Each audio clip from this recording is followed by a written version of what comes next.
The island vanished the way a lie did when truth finally arrived.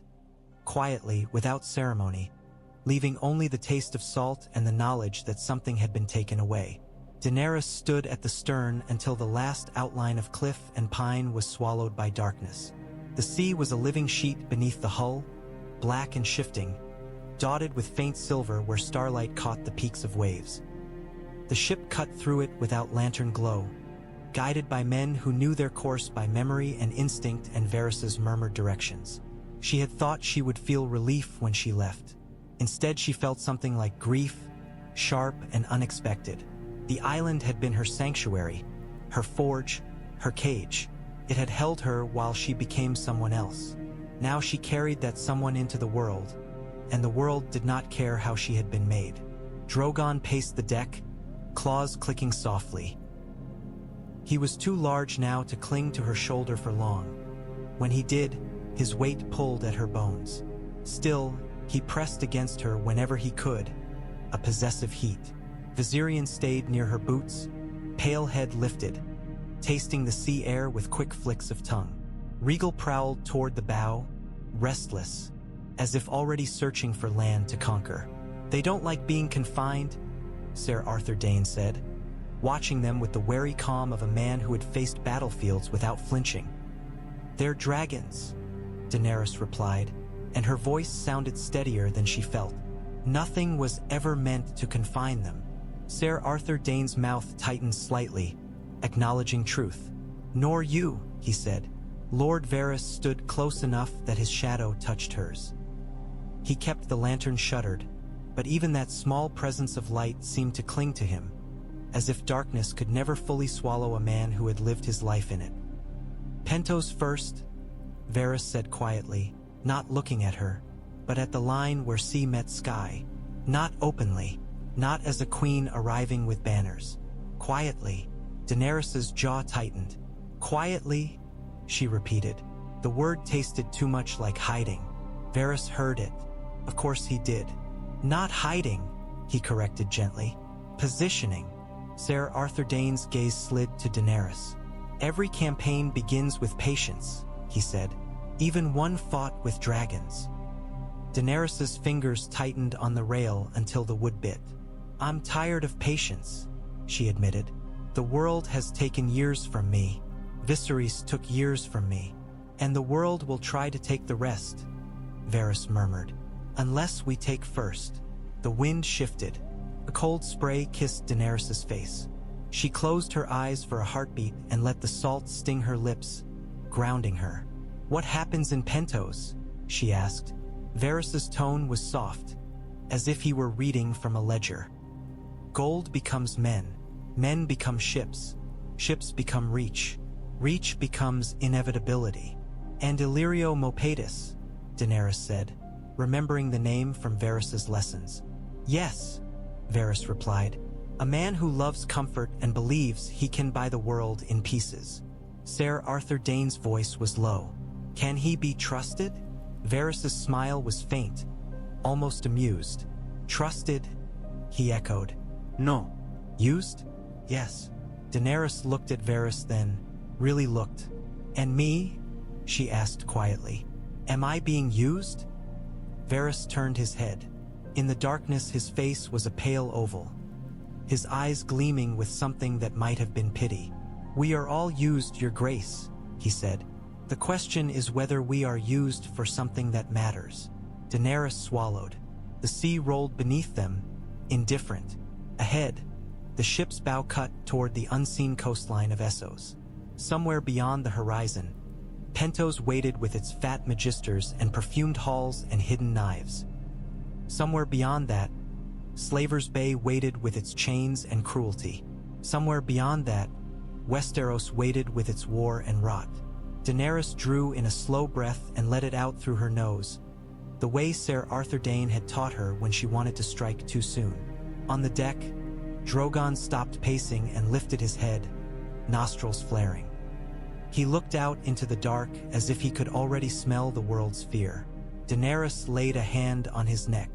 His scales were warm, steady.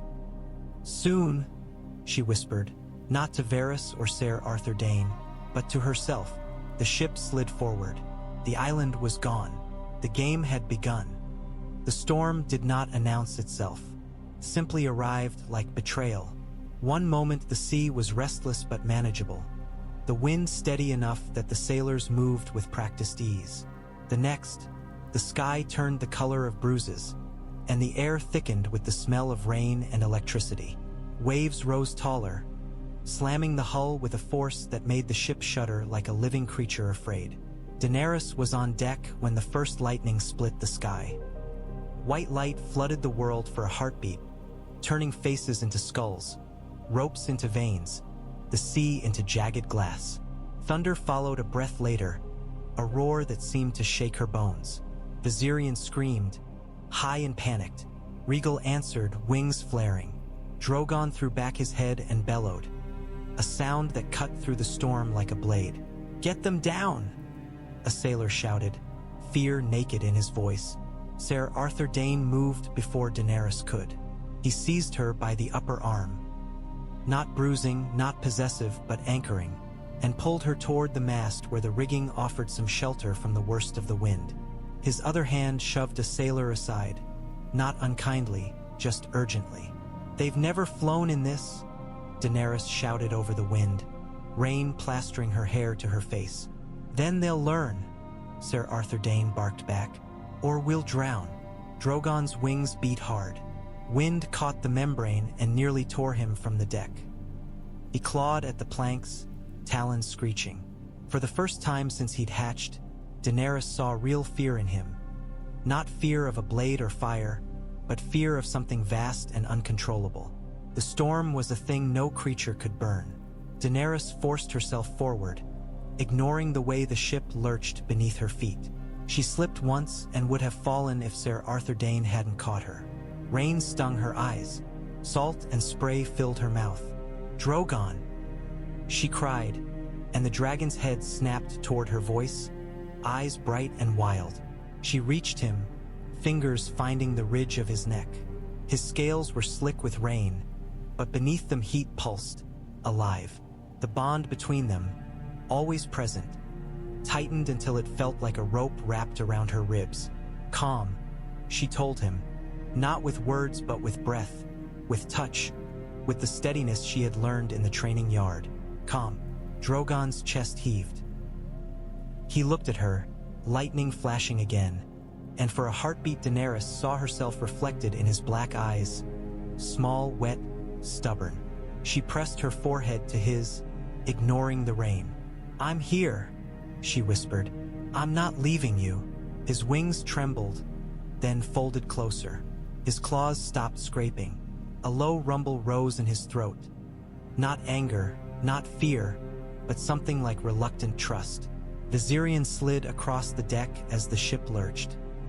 A sailor grabbed at him and yelped, pulling his hand back when the pale dragon snapped. Rhaegal climbed the rigging halfway, clinging like a cat, shrieking at the sky. Lord Varys appeared beside Daenerys, his cloak soaked, his face pale in lightning. He had no sword, no armor, nothing but his own small body against the storm. Yet he was on deck, gripping a rope, refusing to be sent below. "Your Grace," he called, and his voice somehow carried. "If the dragons take flight in this..." "They won't," Daenerys shouted back, though she was not entirely sure. "Not unless they're forced."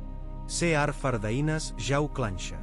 "Then keep them anchored," he said. "Keep them with you." The ship rose on a wave so high Daenerys felt her stomach drop. For a heartbeat they hung, suspended between sky and sea. Then the bow slammed down, water exploding over the deck. Daenerys coughed, choking on salt water. Her grip tightened on Drogon's neck. Drogon roared, but he did not leap. He held. Viserys scrabbled toward Daenerys, pale claws slipping. She reached out with her free hand and caught him, pulling him against her leg. The dragon was shaking, his body cold with rain. Rhaegal shrieked again from the rigging. Daenerys lifted her head and met his eyes. "Down," she commanded, voice hard, the way Sir Arthur Dayne had taught her to speak when men might die. Rhaegal hesitated, wings trembling. Then, slowly, he climbed down, claws hooking rope, until he dropped onto the deck near her, breathing hard. For long minutes they fought the storm together, men and dragons and queen. Sailors shouted. Ropes snapped. The mast groaned. Varys held fast to the rope with hands that must have been burning from strain. Sir Arthur Dayne moved like a shadow of steel, tying lines, shoving men into place, dragging a barrel before it could smash through a railing. Daenerys stayed with the dragons, because she understood now that her greatest weapon could also be her greatest liability if fear turned it wild. At last, as suddenly as it had come, the storm began to loosen its grip. The wind eased from a scream to a howl, then to a steady moan. The waves remained high, but the ship stopped bucking like a panicked horse. Lightning faded into the distance. Rain softened into a fine mist.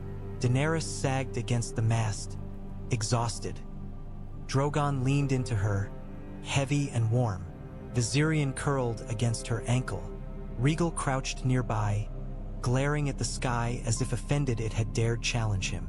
Sir Arthur Dayne wiped rain from his face and looked at Daenerys with something like approval. "You held them," he said. Daenerys's breath shook. "They held me," she admitted. Lord Varys's lips curved faintly. "That," he murmured, "is how queens are made, not by comfort, by surviving what should have broken them." Daenerys closed her eyes for a heartbeat, listening to the sea's slowing rage. She was still here, and so were her dragons. Pentos smelled like money and fear. The harbor was crowded with ships, merchant cogs and sleek galleys, painted hulls and bright sails. The city rose behind it in pale stone and tiled roofs, domes gleaming in sunlight. Magisters' manses sprawled like fat cats, guarded by walls and hired blades. The air was thick with spice and sweat and the perfume of the wealthy trying to hide the stench of the poor.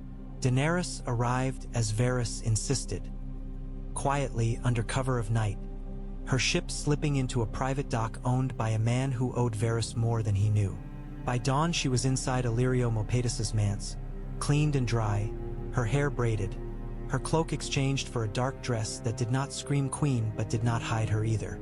Illyrio met her in a hall of marble and silk, his arms spread wide as if welcoming a long-lost daughter. He was as Varys had described, soft, gleaming, scented, rings on his fingers, gold in his smile. "My dear princess," Illyrio boomed, voice thick with warmth that felt rehearsed. "Or should I say, your grace?" Daenerys did not bow. She did not smile too quickly. She let the silence stretch until Illyrio's grin tightened at the edges. "You may call me Daenerys Targaryen," she said, and her voice was calm. "Titles are earned." Illyrio blinked, momentarily thrown, then laughed as if delighted. "Sharp as Valyrian steel," he declared, clapping his hands.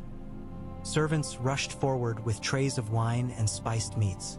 Their eyes flickered toward the shadows behind Daenerys, toward the faint shape of a dragon's head half hidden near a column. Hands trembled. One servant spilled wine and nearly wept.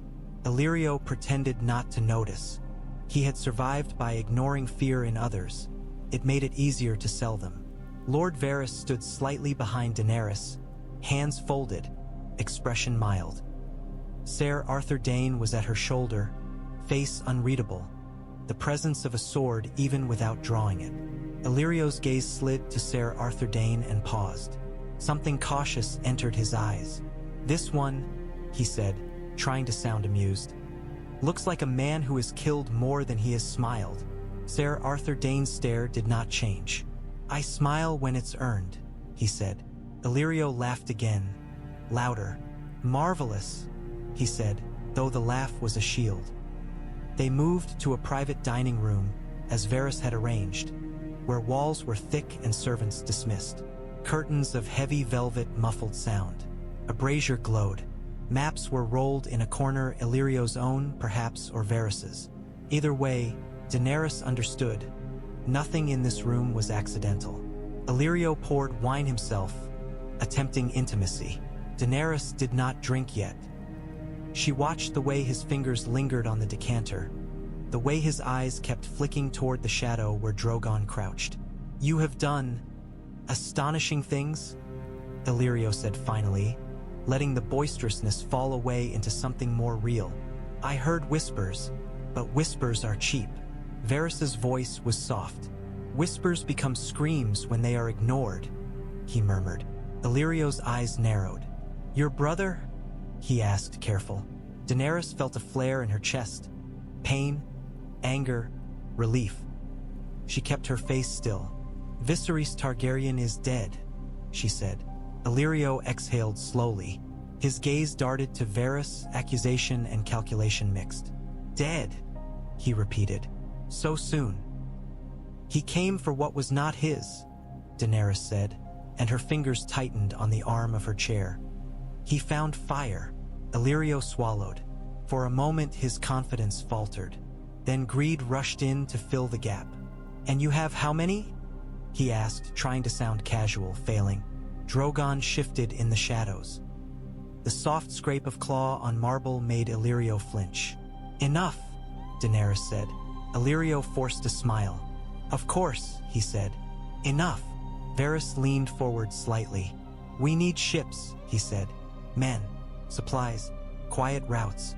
The kind you handle when you wish not to be noticed by rival magisters or the king across the narrow sea. Illyrio's eyes glittered. And in return? He asked, though he already knew. Daenerys looked at him steadily. In return, she said, you will live in a world where the right side wins. Illyrio laughed, half delighted, half uneasy. Straight to the point, he said. I admire that. Sir Arthur Dayne's voice cut in, calm as steel. We are not bargaining for scraps, he said. You will not bleed her for coin. Illyrio's smile thinned. My dear sword, he said smoothly. No one bleeds without reason. That is the nature of trade. Daenerys felt her temper rise like flame in her gut. She pressed it down, remembering Varys's lessons. Let them reveal themselves. Let them speak. Trade, Daenerys said softly, is a choice. Chains are not. Illyrio's eyes flickered. Interest, curiosity, perhaps a hint of fear. Ah, he murmured. So the rumors are true. You intend to meddle with Slaver's Bay. Daenerys held his gaze. I intend to break it, she said. Silence settled. Illyrio's fingers tightened on his cup. That will make enemies, he said, voice lower. It will make allies too, Varys murmured. Illyrio looked from Varys to Daenerys, weighing. Gold and risk and glory battled in his eyes. At last, he set down his cup with a soft clink. Very well, he said, his smile returning slower, more cautious. I will give you ships. I will give you gold. I will give you introductions. And I will pray. His gaze flicked involuntarily toward Drogon.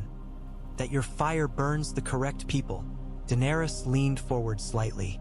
It will, she said.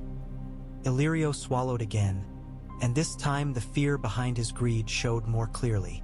Outside the dining room, Pentos hummed with life, ignorant of the bargain being struck. Somewhere in the manse, servants whispered about the pale girl with dragons in her shadow. Daenerys sat very still, feeling the weight of the world shifting under her feet. The first door had opened. Now she had to decide what she would do with what lay beyond. The first knife came on the third day in Pentos. Daenerys had begun to believe Illyrio's manse could hold her safely, not because its walls were thick, but because Varys moved through it as if he owned every corridor. Yet safety was a soft illusion, and the world had never allowed her to keep soft things. She was walking beneath orange trees in a tiled courtyard, the air heavy with citrus blossom, when the shadow detached itself from a pillar and became a man. He moved fast, hood pulled low, a short blade flashing. Daenerys's body reacted before her mind did. She stepped back, hand reaching instinctively for the dagger at her waist. But the assassin was already in her space, the knife aimed at her ribs.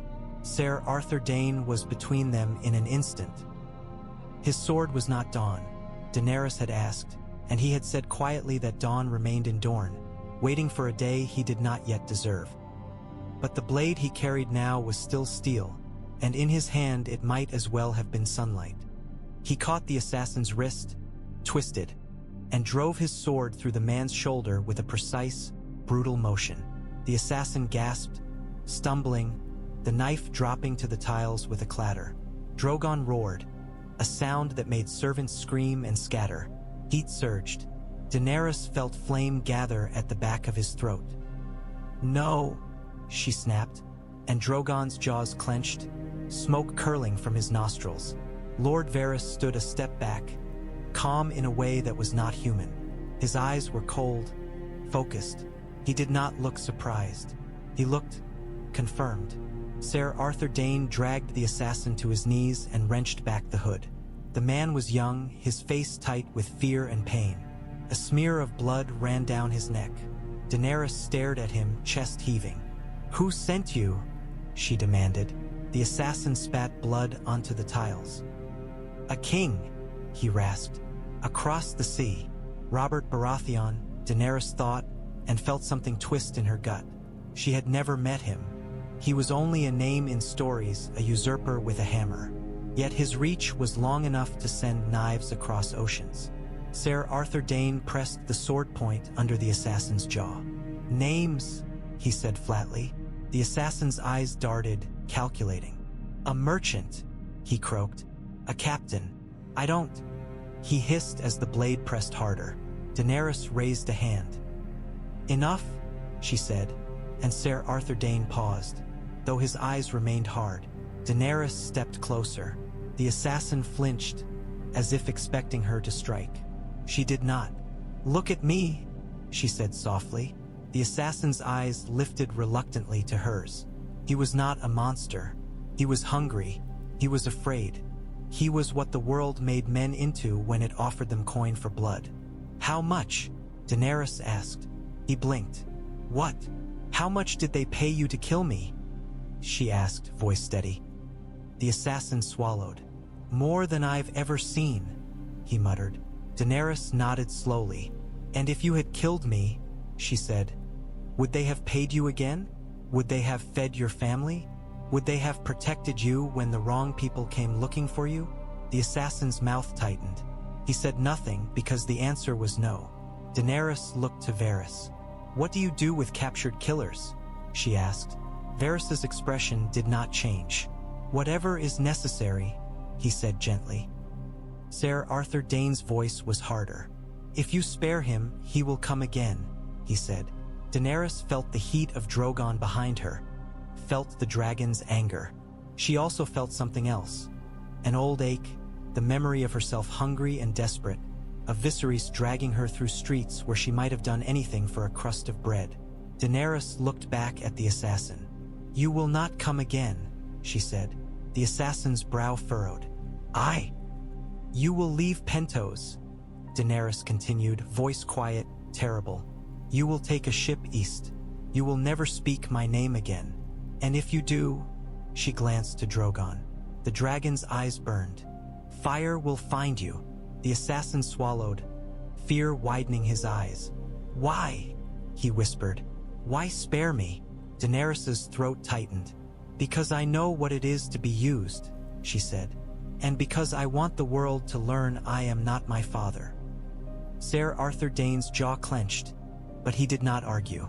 He stepped back, lowering his blade. Varys watched Daenerys with something like approval that he hid quickly. "Mercy," he murmured. "A dangerous gift." Daenerys met his gaze. "So is cruelty," she said. She turned back to the assassin. "Go," she commanded. The man staggered to his feet, clutching his shoulder, and fled, limping through the courtyard, leaving blood on the tiles like a trail. Daenerys exhaled slowly, feeling the tremor in her hands. Sir Arthur Dayne looked at her, expression unreadable. "You may regret that," he said. Daenerys stared at the blood on the tiles. "I regret many things," she whispered, "but not becoming the kind of queen who kills every frightened man with a knife." Drogon pressed his head against her shoulder, rumbling, as if disagreeing with her restraint. Daenerys laid a hand on his scales, steadying him and herself. Somewhere across the narrow sea, a king had tried to kill her. Now the king would learn she was harder to kill than a rumor. Men gathered the way crows did when the scent of something dead, or something powerful, carried on the wind. In Pentos, word traveled through taverns and dockside alleys faster than any messenger. A silver-haired girl had arrived. A girl with dragons. A girl with coin behind her and a eunuch spider at her side. Some laughed. Some scoffed. Some listened with a hunger they could not name. Viserys did not recruit in the open. He recruited in quiet rooms above wine shops, in back alleys behind brothels, in private docks where ships took on cargo no one asked about. He brought men to Daenerys not as a parade but as a choice. She met them at dusk on a private dock owned by Illyrio, where the smell of tar and fish mixed with the sweetness of expensive perfume drifting from the manse. They came in small groups, Sellswords with scarred hands, exiles from Westeros with bitter eyes, men who had lost wars and wanted another. Some bowed awkwardly. Some stared too long at Daenerys' hair. Some stared at Drogon perched on crates, wings half spread, eyes glowing like coals. Daenerys let them stare. A rugged captain with a torn ear stepped forward, his scarred face suspicious. "They say you're a queen," he said, voice rough. "I fought for kings. They all promise. They all lie." Daenerys held his gaze. "Then don't fight for promises," she said. "Fight for coin." Viserys stepped forward and placed a leather purse on a barrel. The captain's eyes flicked to it, then back to Daenerys, wary. "And when the coin runs out?" the captain asked. Daenerys' mouth tightened. "Then you'll have to decide if you're the kind of man who fights only for coin," she said, "or if you can fight for something that lasts." The captain snorted. "Lasts?" he repeated, as if tasting something sour. "Nothing lasts." Drogon's head lifted. The dragon's throat rumbled low, a sound that made men shift uneasily. Daenerys stepped closer to the captain until she was within arm's reach. She was smaller than many of these men, and she knew it. She also knew what clung to her shoulders. "Look at him," she said quietly, gesturing to Drogon. "Tell me if you think nothing lasts." The captain swallowed, eyes flicking to the dragon's black scales, the curve of his horns, the intelligence in his stare. For a moment, Daenerys saw the man's fear, and beneath it, awe. "Dragons died," the captain muttered, as if arguing with himself. "They did," Daenerys agreed. "And now they're back." Sir Arthur Dayne's voice cut in, calm as a blade sliding free. "If you follow her," he said, "you follow fire. Fire will feed you. Fire will protect you. Fire will burn you if you betray." The captain's eyes shifted to Sir Arthur Dayne. Something in Sir Arthur Dayne's stillness unsettled him more than Drogon's teeth. Men understood beasts. They did not always understand men who moved like certainty. "What's your name?" Daenerys asked the captain. He hesitated. "Marrow," he said at last. "No one important." Daenerys nodded. "Marrow," she repeated, making the name matter by speaking it. "If you serve me, you will be paid. You will not be cheated. And you will not be asked to butcher children for sport." Marrow's mouth twisted. "That's an odd promise," he said. "It shouldn't be," Daenerys replied, and her voice went cold. "But the world has made it one." Varys' eyes gleamed faintly. Sir Arthur Dayne watched Daenerys with something like approval he did not show openly. Marrow stared at Daenerys for a long moment. Then slowly he nodded once. "All right," he said. "I'll take your coin. I'll take my chances." Daenerys exhaled.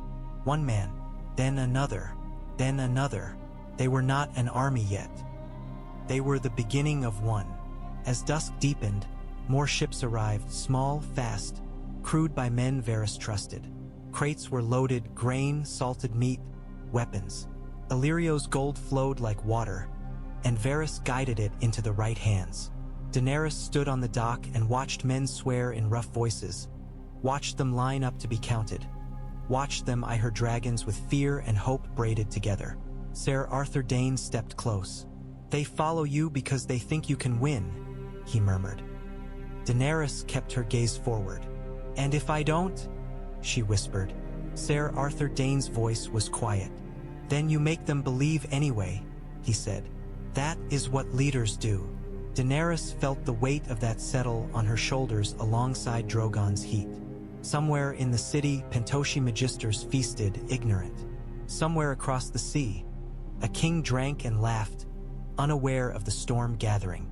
On the dock, Daenerys watched her beginning take shape and understood. The realm would not be handed to her. It would be taken carefully, deliberately, with fire and law, and she would have to become hard enough to hold it.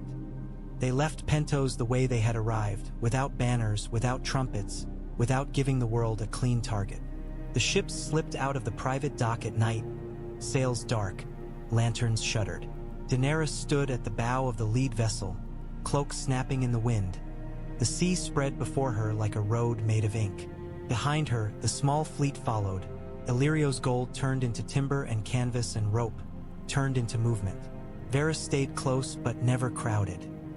Sir Arthur Dayne remained within reach, a silent certainty at her shoulder.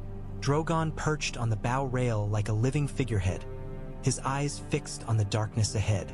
For days they sailed east, skirting trade lanes when they could, slipping through quieter waters when Varys chose them. The sea smelled different here, warmer, spiced, carrying hints of far-off coasts. On the fifth night, the pirates came. Daenerys sensed them before she saw them. Not with eyes, but with the tightening of the dragons. Drogon's wings flexed, restless. Viserion lifted his head, sniffing. Regal hissed softly, the sound vibrating through the deck. Then shapes appeared on the horizon, low, fast ships cutting across the water, black sails like teeth. Arrows ignited and arced through the sky, little comets of fire. A shout rose from the deck. Men scrambled. Steel flashed. Sir Arthur Dayne drew his sword. The blade caught starlight, pale and sharp. "Stay behind me," he said, not pleading, commanding. Daenerys did not move behind him. She stepped forward instead, heart hammering, and lifted her chin toward the oncoming ships. "They think we're prey," she said, voice calm. Lord Varys's voice was soft behind her. "They will learn," he murmured. The first flaming arrow thudded into the railing, showering sparks. A second struck a sail and hissed as men beat it out. A third splashed into the sea. The pirate ships drew closer. Daenerys could hear shouting now, rough voices, laughter. She could make out faces in the dim. Men with scarves over their mouths, eyes gleaming with greed. They had no idea what they were approaching. Drogon did. The dragon's chest swelled, and Daenerys felt heat gather through the bond, a familiar flare rising from deep inside him. It was like feeling her own blood turn to fire. "Wait," Daenerys whispered, not because Drogon needed permission, but because she did not want mindless slaughter. She wanted control. Sir Arthur Dayne's gaze flicked toward her, warning tension. "If you hesitate," he began. "I'm not hesitating," Daenerys said. "I'm choosing." The pirate ship on the left veered toward them, grappling hooks already swinging. Men leaned over its rail, shouting filthy promises. Daenerys lifted her hand. "Now," she said, and her voice was iron. Drogon unleashed fire. The flame burst from his mouth in a torrent brighter than the stars. A stream of living orange that struck the pirate ship's deck and bloomed. Wood caught instantly. Men screamed. The fire ran across tarred planks like a hungry beast. The pirate ship's sail ignited, turning into a sheet of flame. The vessel lurched, its crew scrambling, their shouts turning to panic. Viserion shrieked and launched into the air, pale wings cutting through darkness. Regal followed, green shadow against stars. They circled above, then dove, unleashing their own smaller bursts of flame onto the second pirate ship. The night became chaos. Daenerys watched men leap into the sea, burning. She watched others throw down weapons and fall to their knees on their own decks, begging gods who could not hear them over Dragonfire. Her stomach clenched. She had wanted justice. She had wanted deterrence. This was terror. Sir Arthur Dayne moved like a blade, cutting down a pirate who managed to throw a grappling hook and swing across. The pirate hit the deck, sword raised. Ser Arthur Dayne's steel met him, ended him, clean and fast. Lord Varys stood behind Daenerys, calm as ever, though his eyes reflected flame. "If you let them live," he murmured, "they will tell the tale." Daenerys's breath shook. "And if I kill them all," she whispered, "they'll tell a different tale." Varys's voice was gentle. "So choose the tale you wish to be told," he said. The third pirate ship, smaller, faster, turned to flee, sails snapping as it tried to outrun the fire. Daenerys lifted her hand again, and Drogon's wings flexed, eager to chase. "Let it go," Daenerys said. Drogon hesitated, heat thrumming. Then, reluctantly, he turned his head away, letting the fleeing ship vanish into the dark. Ser Arthur Dayne stared at Daenerys. "Why spare it?" he demanded, not angry but intense. Daenerys swallowed hard. "Because I want the world to know I am not mindless fire," she said. "I want them to know I can stop." Ser Arthur Dayne's gaze held hers for a long moment. Then he gave a small nod, as if accepting that this too was a kind of strength. Behind them, the burning pirate ships drifted, lighting the sea like floating pyres. Men screamed until they didn't. The smell of smoke and charred wood filled the air. Daenerys gripped the rail until her knuckles went white, forcing herself to watch, forcing herself not to look away. If she was going to wield fire, she had to understand what it did. Above, Drogon circled once, then returned to the bow, landing heavily. He looked at her, eyes bright, as if asking what she would do next. Daenerys exhaled slowly. "East," she whispered. The fleet sailed on, leaving burning ships behind as a warning written in flame. Astapor announced itself in red.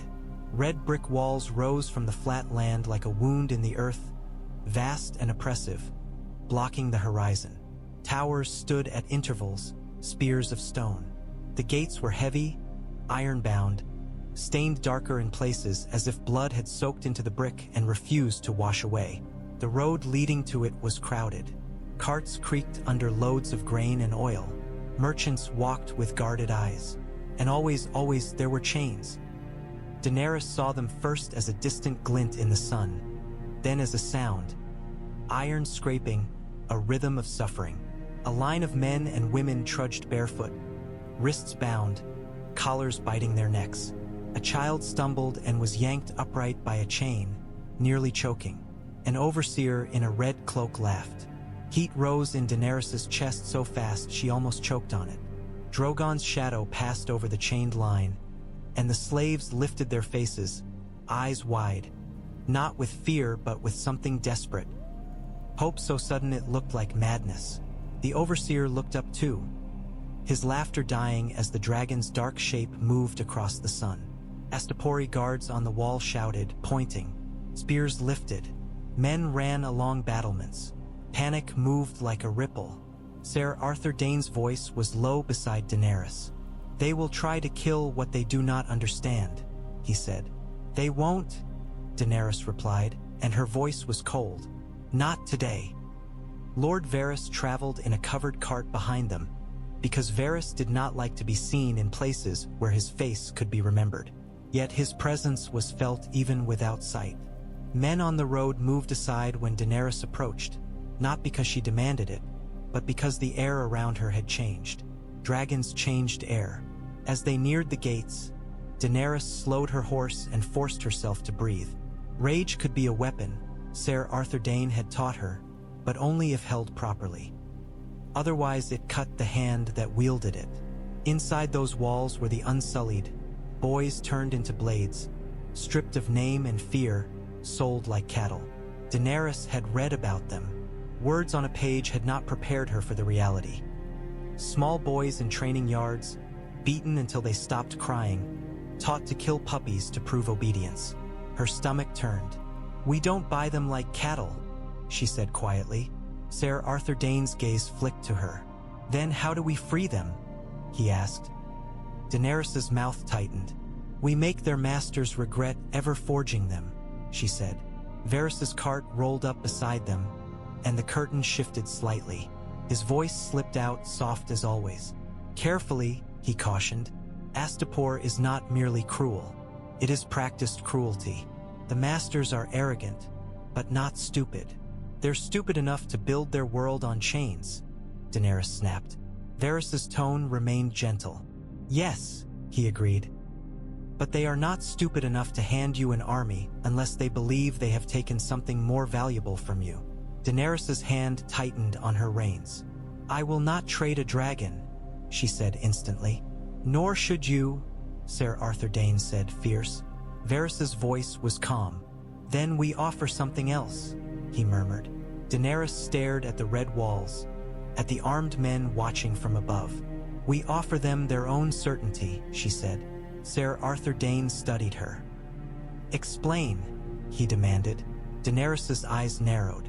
They think I'm a girl with pretty hair and a monster on a leash, she said. They think they can insult me, buy me, outwit me. Her lips curved slightly, not in humor but in something sharper. Let them think it. Varys's quiet approval was almost audible. A mask, he murmured. Daenerys nodded once. I will be meek, she said. I will be ignorant. I will let them believe they are in control. Se Arthur Dayne's jau clancha. And then, Daenerys's gaze hardened. And then I will remind them what dragons are for. They reached the gate. Astapori guards, gray-skinned men with copper-brown eyes, stared down, faces stiff. One shouted something in harsh Valyrian. Another pointed at Drogon circling overhead. Daenerys lifted her chin. She spoke in the common tongue, loud enough to carry. I have come to buy, she called. The guards stared, confused, then shouted again in Valyrian. The gate creaked. Slowly, it began to open. Daenerys rode forward, heart steady, rage banked like coals. Behind her, her fleet waited beyond the horizon. Above her, dragons wheeled. Beside her, Sir Arthur Dayne rode like a shadow of steel. And somewhere behind the curtain of Varys's cart, the spider smiled without anyone seeing. Astapor welcomed her in. It had no idea it was opening its throat to fire. Astapor's heart was a marketplace. It was not like Pentos's bazaars, noisy and bright. This was a square of baked brick and dust, ringed by colonnades where masters lounged in shade while slaves sweated in sun. The air stank of oil and old blood. Flies buzzed thick. In one corner, a child cried until an overseer struck him quiet. Daenerys kept her face still. She kept her hands folded. She played the part she needed to play. Kraznys Emonaklos strutted before her like a rooster, his toga bright red, gold jewelry gleaming. His skin was oiled. His smile was full of contempt masked as hospitality. He spoke high Valyrian with the thick, ugly accent of Astapor, as if the language itself was something he chewed. These are Unsullied, he declared, sweeping a hand at the ranks of soldiers standing in perfect lines. Boys, men now, though the boyhood had been carved out of them. Their faces were blank. Their eyes were dead calm. Spears were held with identical grip, identical angle, as if their bodies belonged to one mind. Daenerys's throat tightened. They looked like statues made of flesh. Missandei stood beside Daenerys, translating into the common tongue with a soft voice. She was small, brown-skinned, wearing a simple dress. Her eyes were bright with intelligence and something fragile, hope, perhaps, that Daenerys did not want to crush. He says they do not fear, Missandei translated quietly, eyes flicking to Daenerys. He says they do not flee. He says they will fight until commanded to stop. Daenerys nodded as if impressed, as if she were a girl dazzled by soldiers. Inside, her fury coiled tighter. Sir Arthur Dayne stood behind her in plain cloth, head lowered, playing the role of a silent guard. Yet even disguised, his presence was dangerous. He watched the Unsullied with a soldier's eyes, recognizing discipline, and something like grief flickered across his face. Lord Varys lingered at the edge of the crowd, hood drawn, his face half hidden, pretending to be no one. In a place like this, being no one was survival. Kraznys continued, speaking in Valyrian, spewing insults Daenerys understood perfectly. "She is a child," he said, not caring who heard. "A pretty little thing with pale hair. She thinks dragons make her powerful. Dragons are beasts. Unsullied are men." Missandei's voice faltered slightly as she translated, her cheeks flushing with shame on Daenerys' behalf. Daenerys kept her expression mild. She let Kraznys believe she could not understand his true words. She let him call her foolish. She let him grin, because every word he spat was a rope he tied around his own neck. Kraznys gestured sharply. An Unsullied stepped forward, a young man with a scar across his cheek. His eyes were empty, but his stance was perfect. "He will obey," Kraznys said. "Command him to kill. Command him to die. He does not question."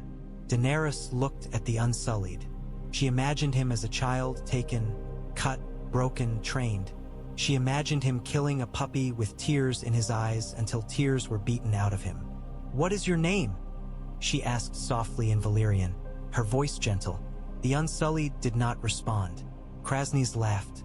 "They have no names," he said, amused. "Names make men soft." Daenerys' fingers tightened slightly, hidden by her sleeve. "And how many do you have?"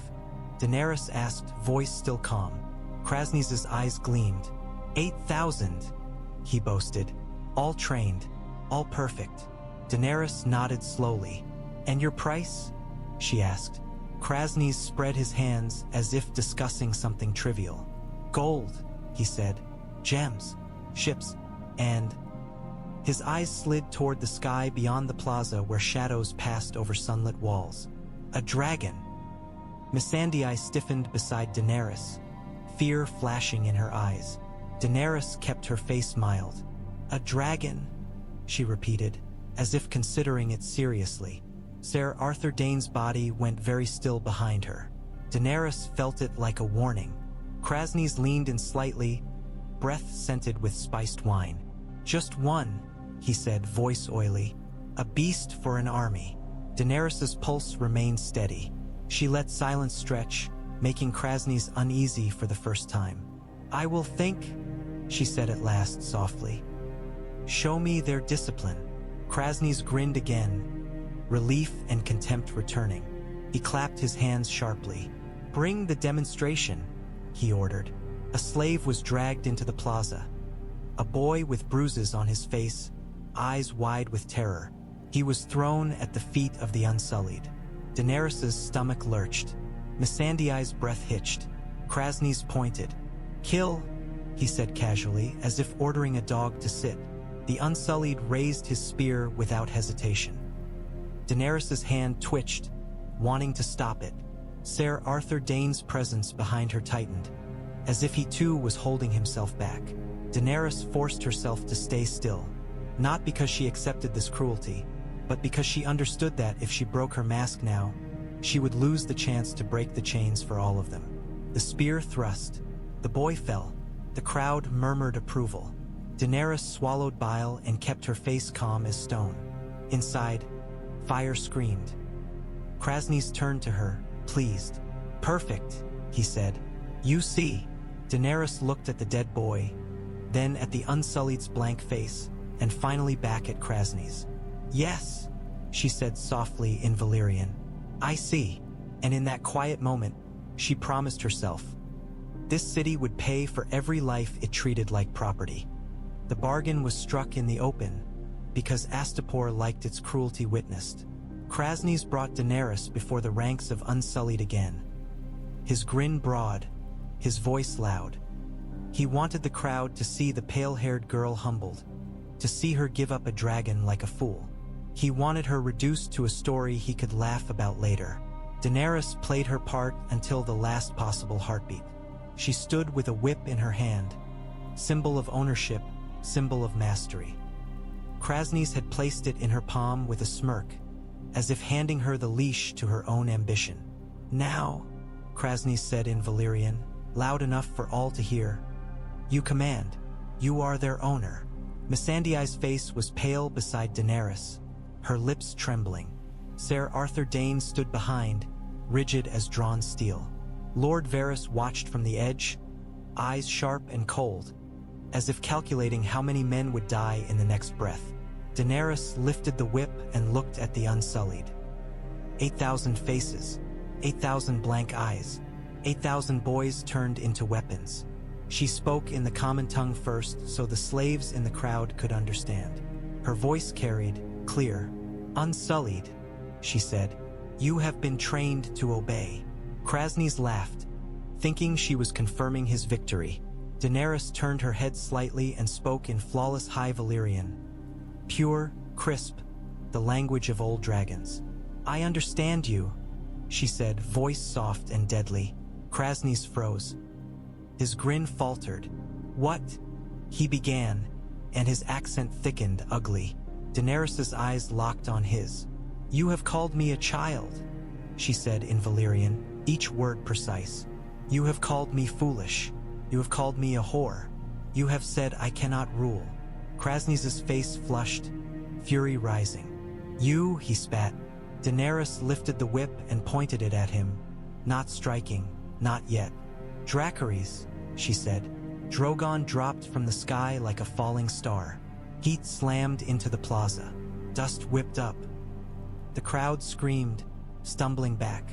Drogon landed hard, wings flaring, black scales gleaming. His mouth opened. Fire erupted. It engulfed Kraznys' Naklas in a roaring torrent.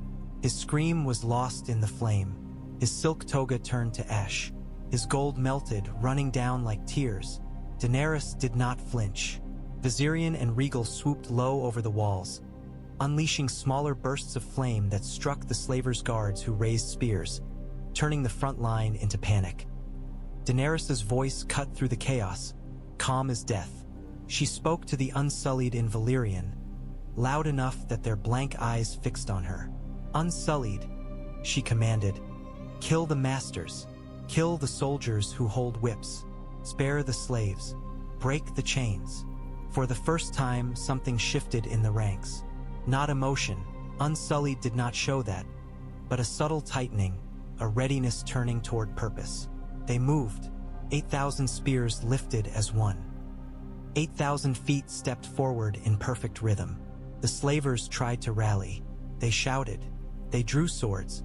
They ordered the Unsullied to stop. But their words were dead now, stripped of power. The Unsullied did not hesitate. They surged into the plaza like a tide of steel, spears thrusting, shields rising, disciplined slaughter directed at those who had owned them. Masters fell with surprise frozen on their faces. Overseers screamed. Whips snapped and were cut down.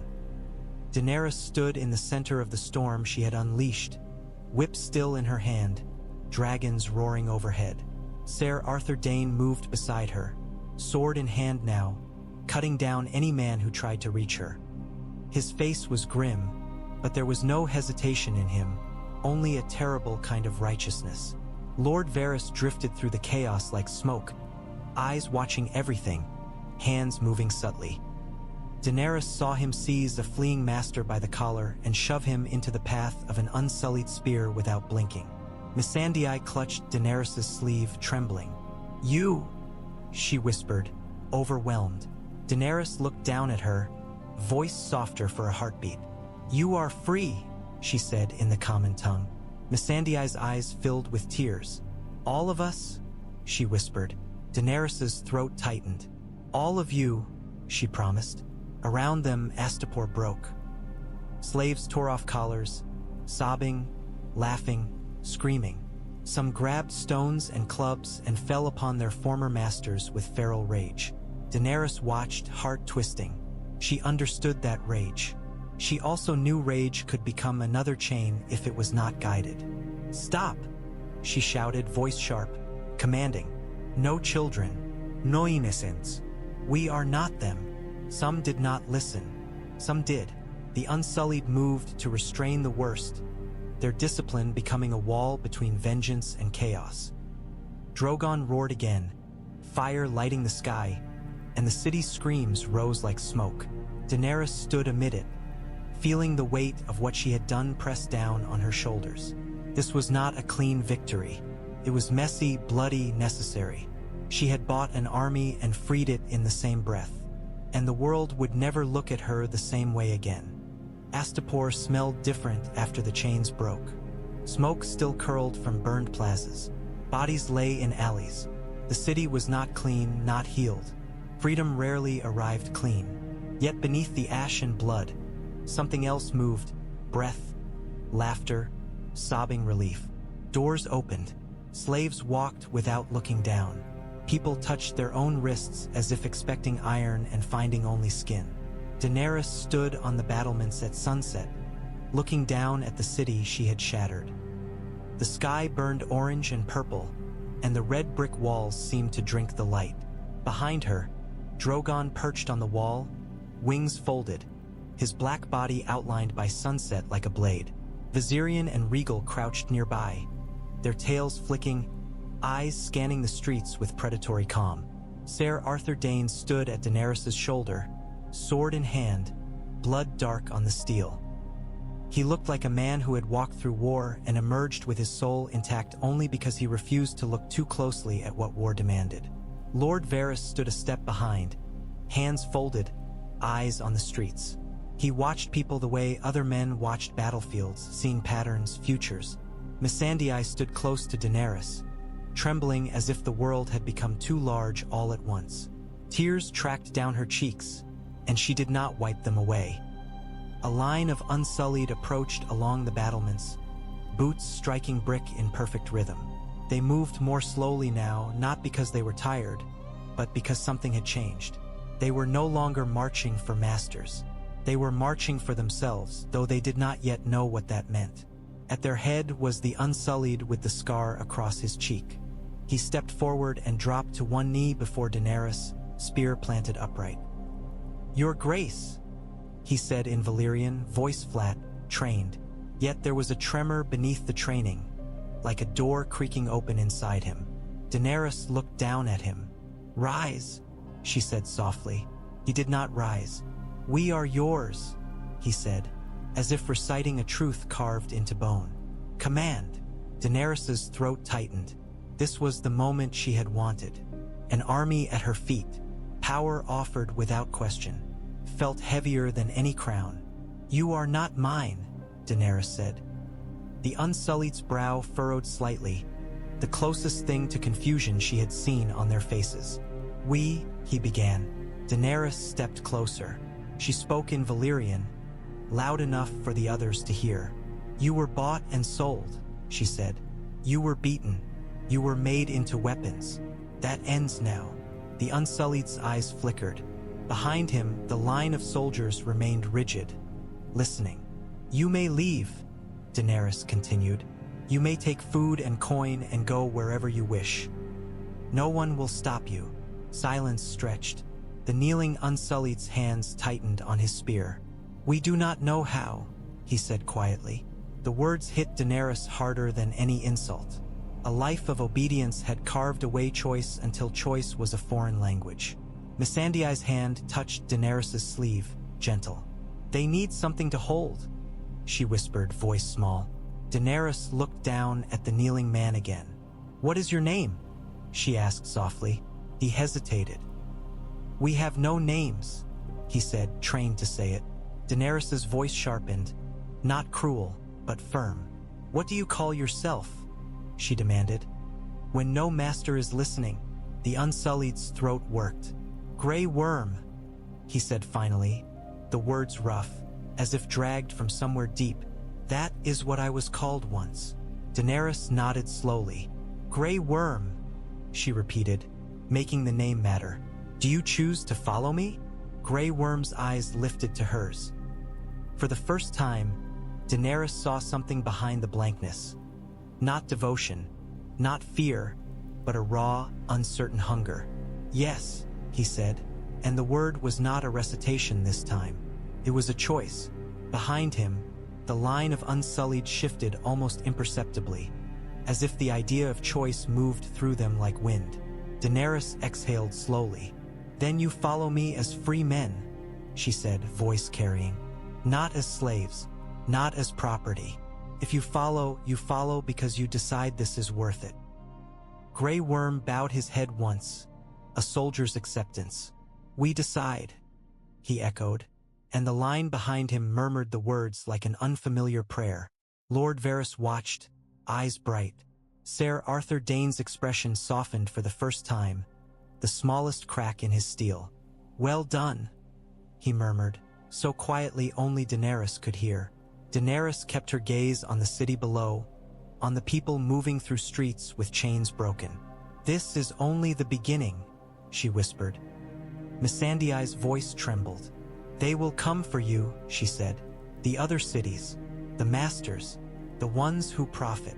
Daenerys nodded once. "Let them," she said. Above, Drogon lifted his head and roared, the sound rolling over Astapor like thunder. The freed people below looked up, fearful, awed, hopeful, and raised their hands as if reaching toward the sky. Daenerys stood on the battlements with fire at her back and an army at her feet, and she understood with a clarity as sharp as a blade. The world had been built on chains for so long it had forgotten what freedom looked like. Now it would remember, and it would either kneel or burn. Astapor did not become quiet when the chains fell. It became louder.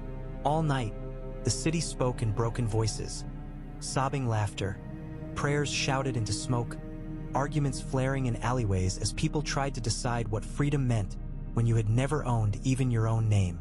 Fires still burned where Drogon's breath had kissed the red brick.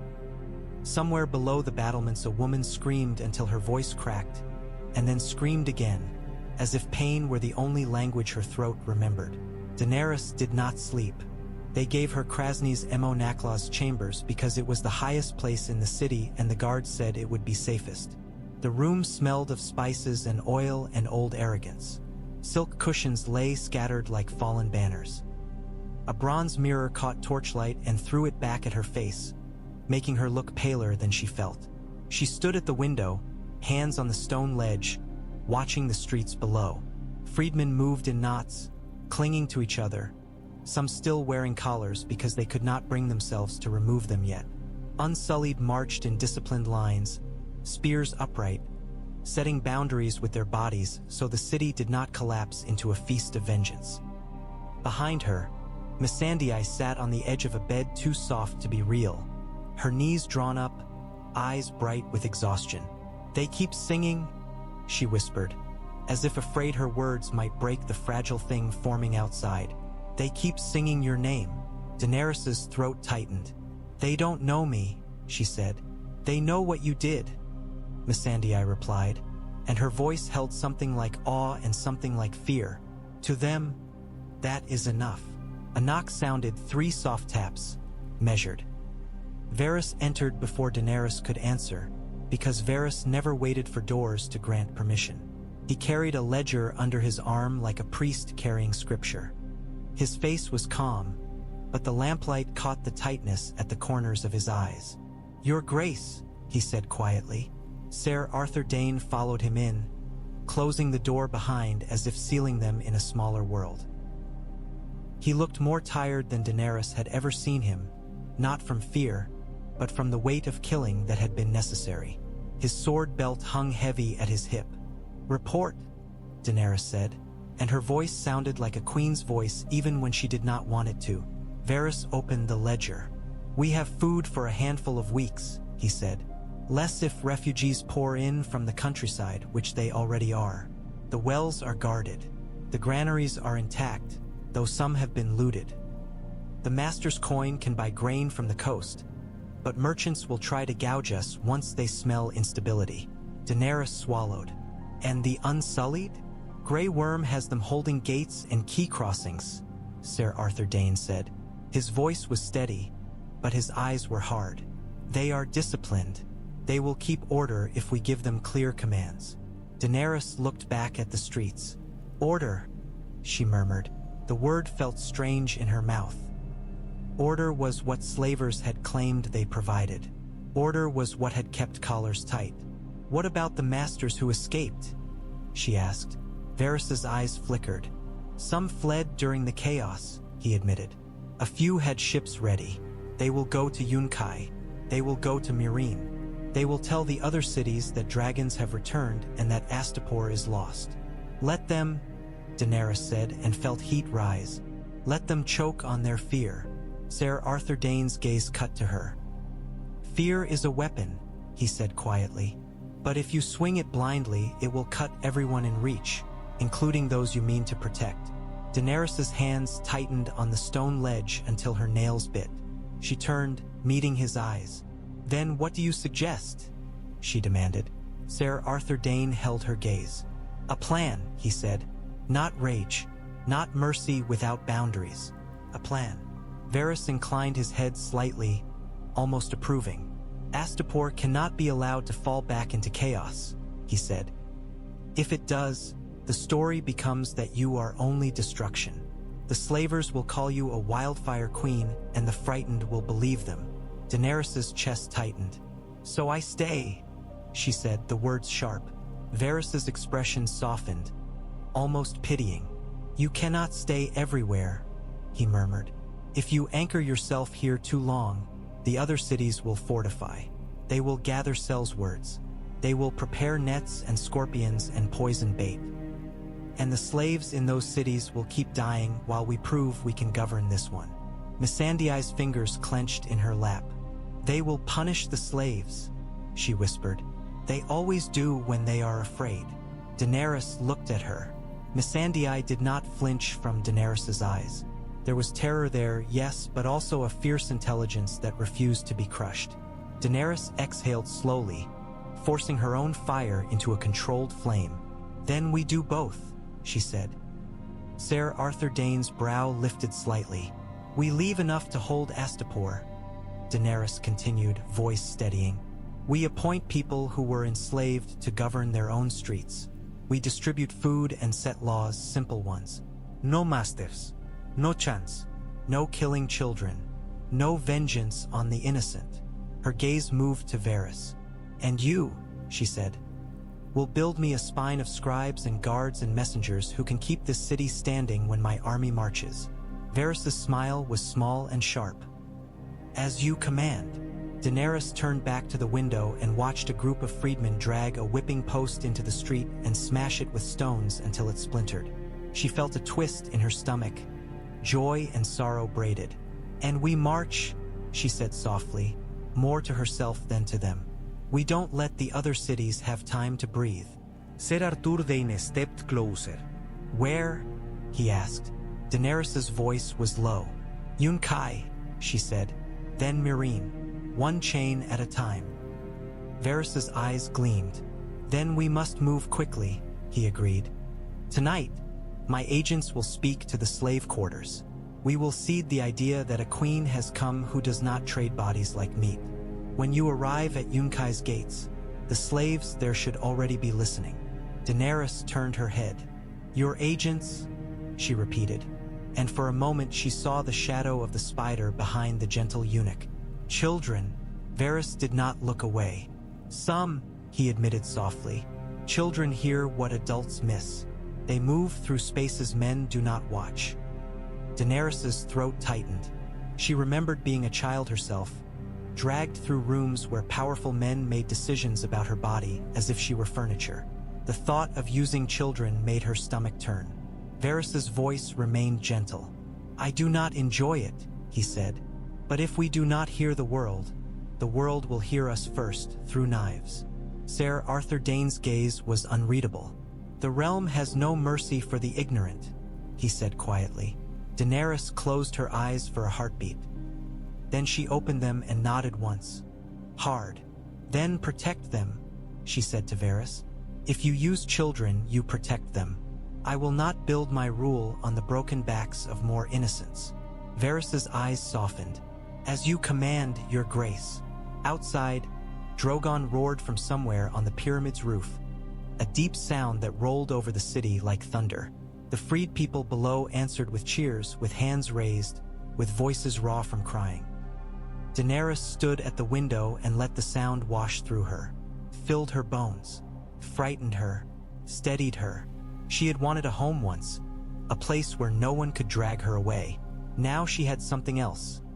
A city that looked to her like a sunrise after a lifetime of night. She whispered into the glass-dark air, I will not fail you. and in the streets below, the first fragile shape of a new world tried to stand. At dawn, Astapor looked like a bruise in the sun. Smoke drifted in thin ribbons from burned plazas. The red brick walls held heat, turning the air above them into a wavering shimmer. In the streets, freedmen moved carefully around bodies.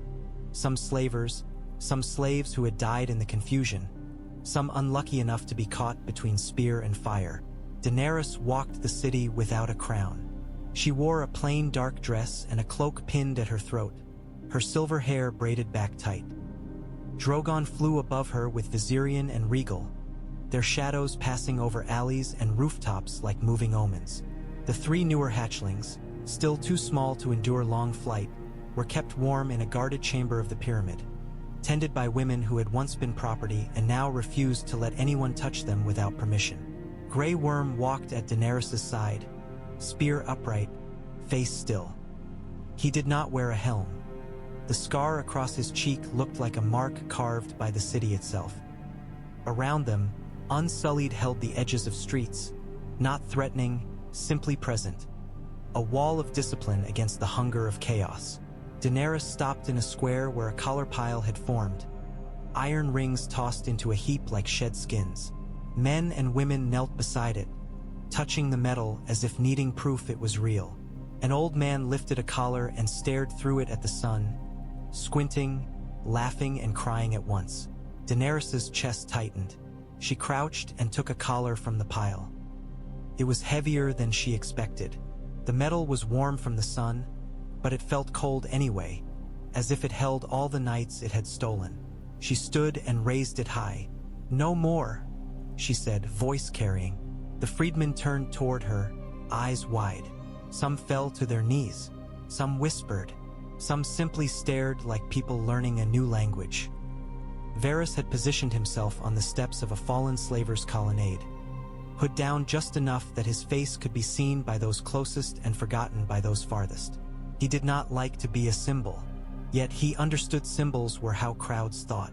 Daenerys spoke again, louder. "Astapor belongs to the freed," she declared. "Not to masters, not to butchers, not to men who profit from children's screams."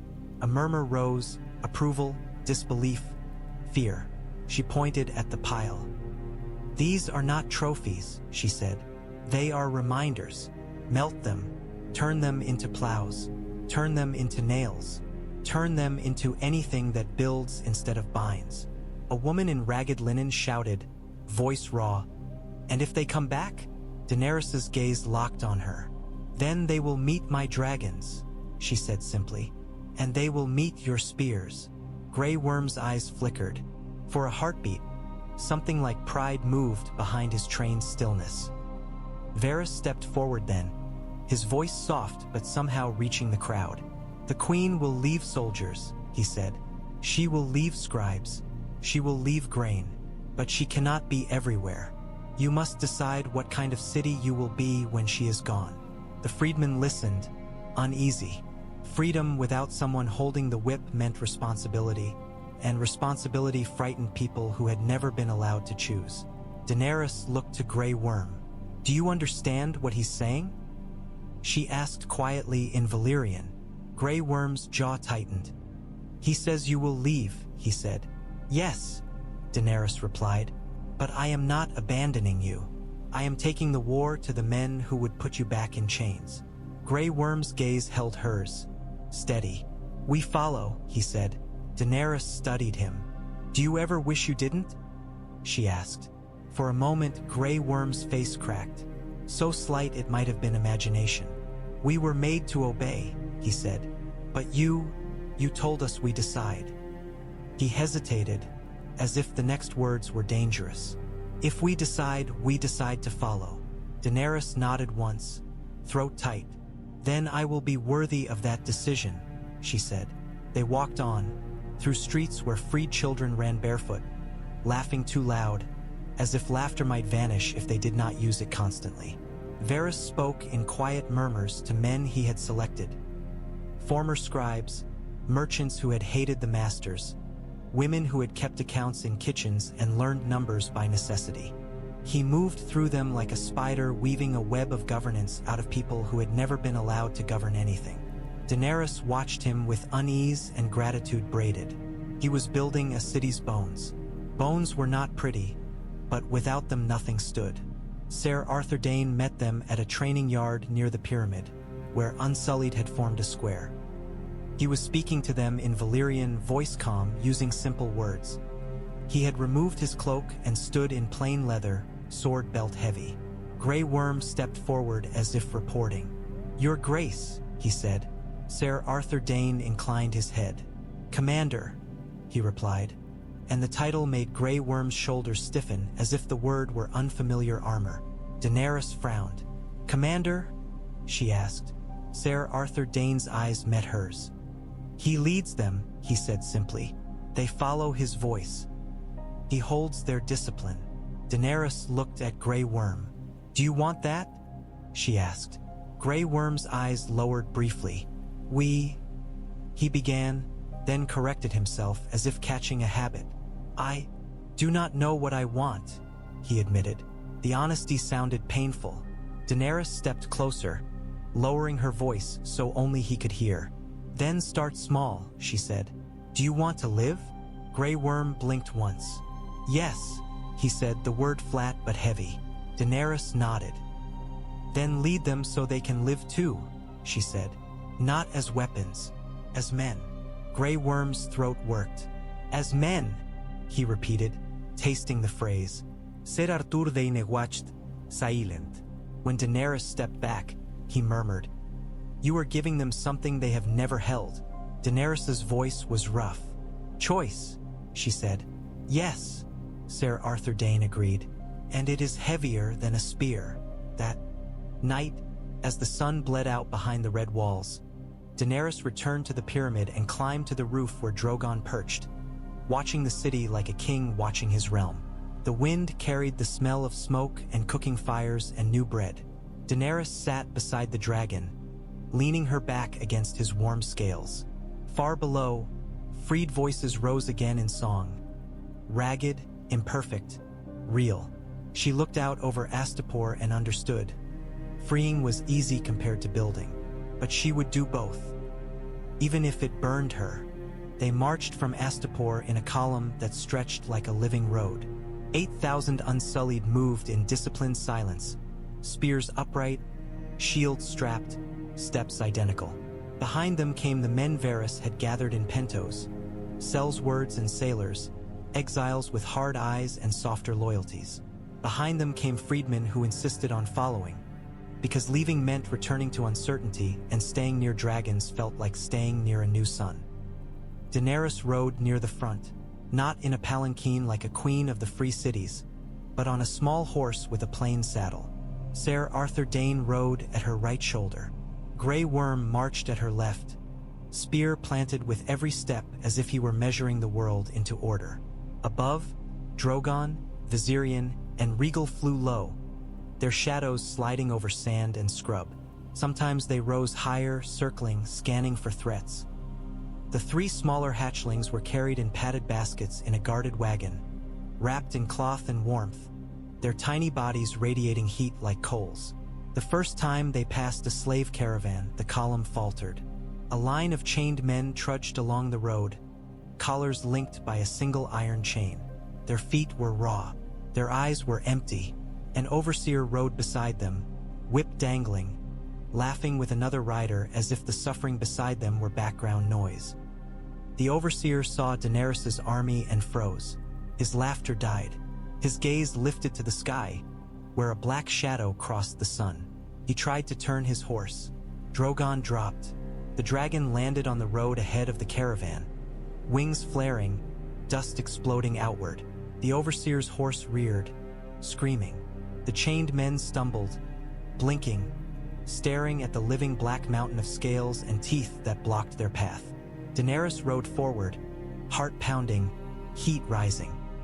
Ser Arthur Dayne's hand went to his sword, but Daenerys lifted her fingers slightly, hold. She approached the overseer, who was now white-faced, struggling to control his horse. "Unchain them," Daenerys said in the common tongue. The overseer gaped. Who? He started. Daenerys's eyes narrowed. Unchain them, she repeated, voice like a whip without needing to strike. The overseer swallowed, glancing to Drogon, whose eyes burned. His hand shook as he reached for the key at his belt.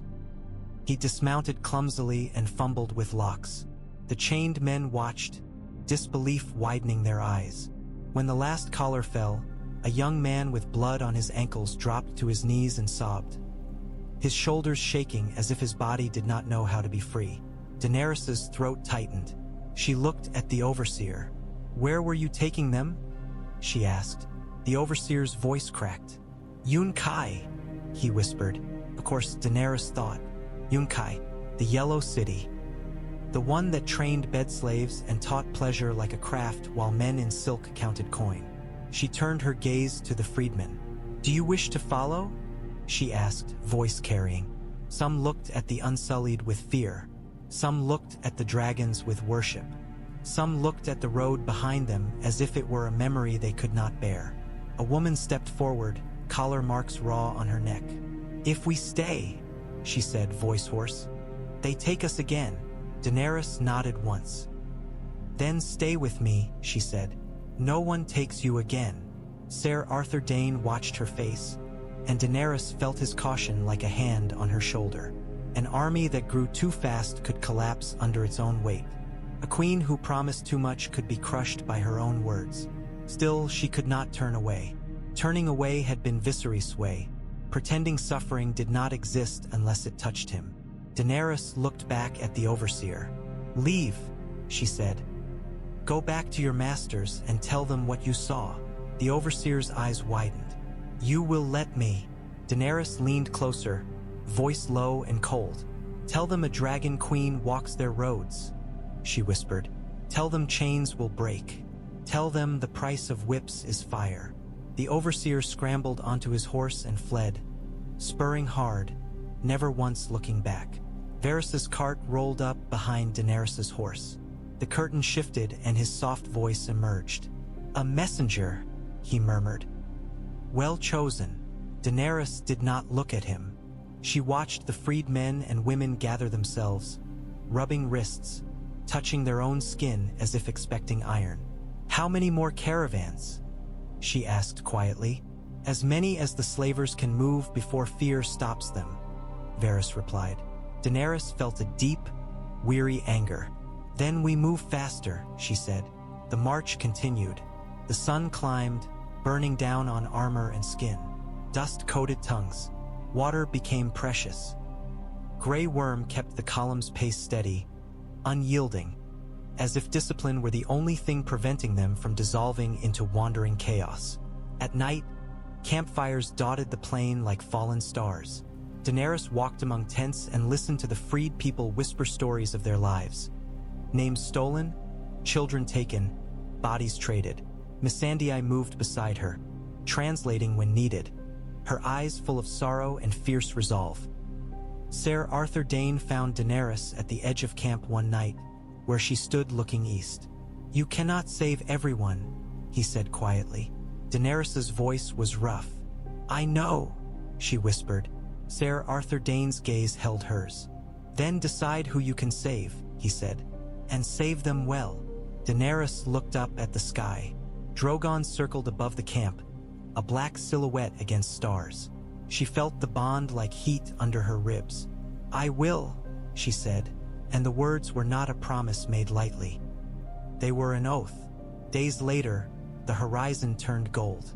Yunkai's distant walls rose from the flat land like a mirage, sunlit and arrogant. Even from miles away, Daenerys could see the gleam of its domes and the tall towers where banners fluttered like warnings. The column slowed, as if the army itself felt the weight of what waited ahead. Daenerys lifted her chin, tasting dust and determination. "Now," she whispered, and the host moved toward the yellow city that sold bodies like silk.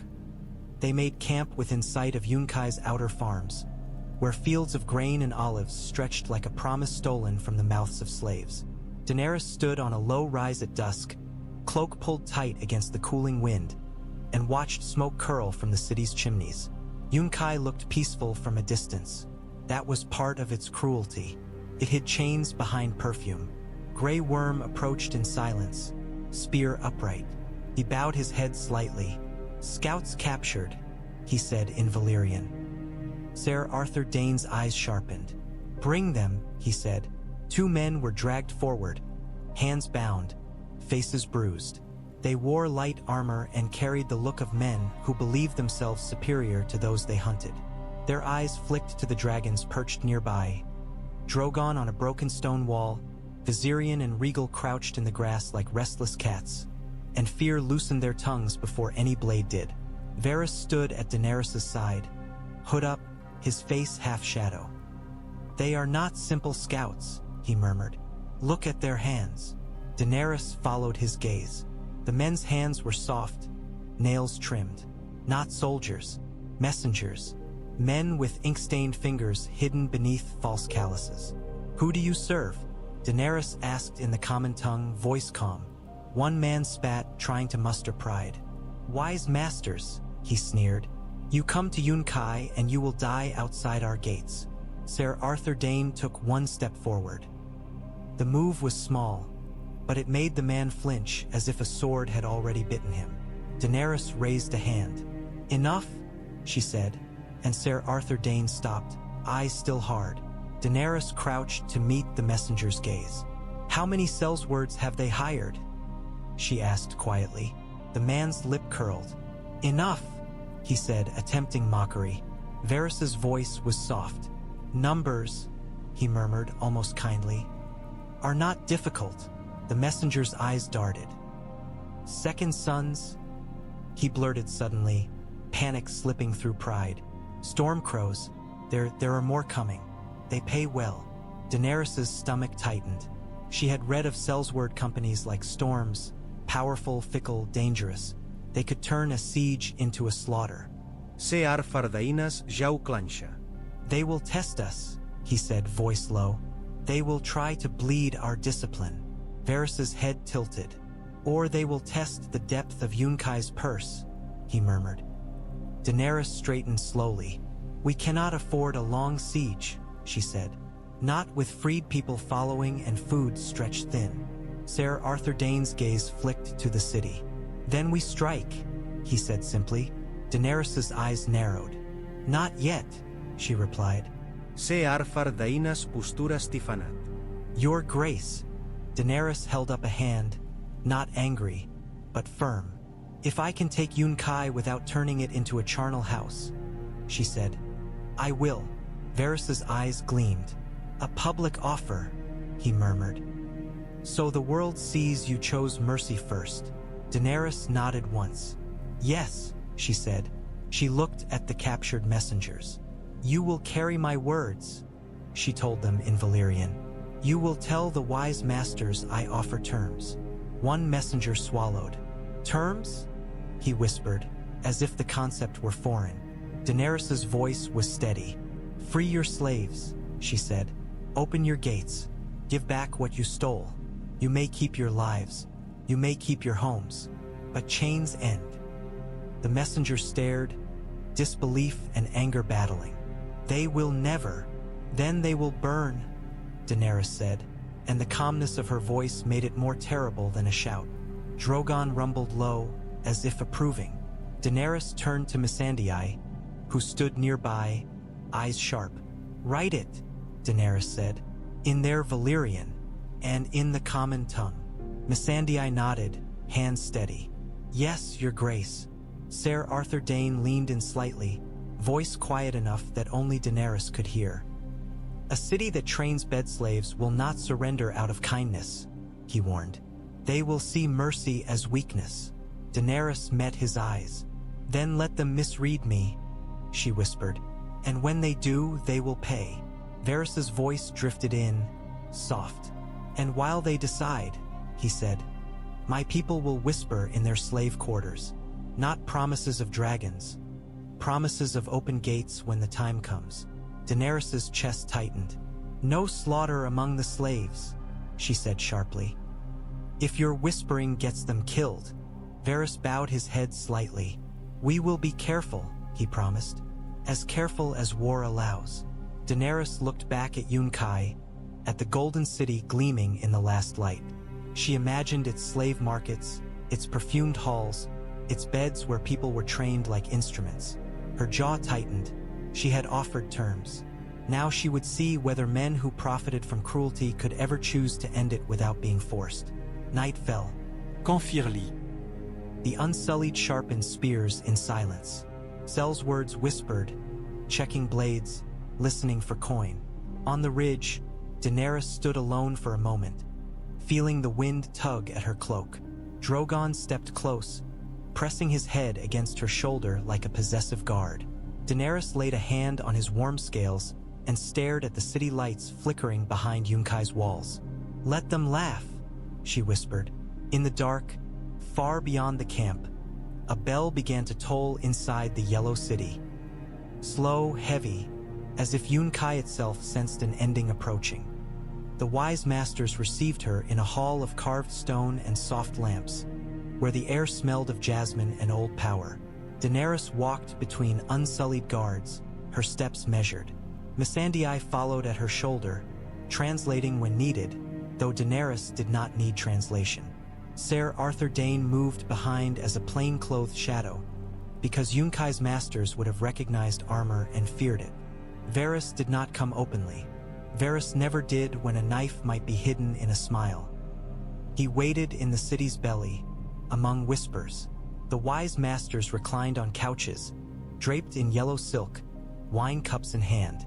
Their eyes were bright with contempt. They looked at Daenerys as if she were a curiosity, a girl with pale hair who had wandered into a world of men who made money from other men's bodies. One leaned forward, oily smile in place. "You are far from home," he said in High Valyrian, his accent thick and ugly. Astapor was an accident. Daenerys held his gaze. "Astapor was a choice," she said. The wise master laughed. "A child's tantrum," he replied, and the other masters murmured approval. Missandei's fingers curled, anger flashing. Daenerys kept her face still. The wise master lifted his cup. "We have read your message," he said. "You offer terms. How generous. But Yunkai is not Astapor." "No," Daenerys agreed calmly. "Yunkai is worse." A ripple of insulted laughter. One master's eyes narrowed. "We train artists," he said smugly. "We teach beauty.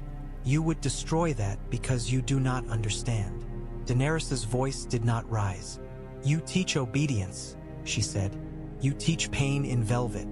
You teach people to smile while they are owned." The master's smile thinned. He leaned toward another and spoke in Valyrian, assuming she could not understand, calling her arrogant, calling her stupid, calling her a whore playing at war. Daenerys waited until he finished. Then she spoke in crisp, pure High Valyrian, words cutting clean through his arrogance. "I understand you," she said softly. Silence slammed into the hall. The master's face flushed, fury and fear battling. "You," he began. Daenerys stepped forward one pace. "Here are my terms," she said, voice steady, carrying. "Free your slaves. Open your gates. Pay indemnity in grain and coin to feed those you have starved. You keep your lives. You keep your homes. You keep your silk. But the chains end." A wise master's laughter returned, harsher. "And if we refuse?" he demanded. Daenerys held his gaze. "Then I take your city," she said, "and I take it in fire." One master leaned forward, eyes gleaming with spite. "We have hired companies," he said, "men who kill for coin. They will not fear a girl." Daenerys's lips curved slightly, not in humor. "They will fear dragons," she said. The masters exchanged glances. One spoke again, too quietly, thinking insult safe. Daenerys listened, then answered him without looking in his direction. "And you will fear what your slaves will do when they see your walls are not invincible," she said. The hall went colder.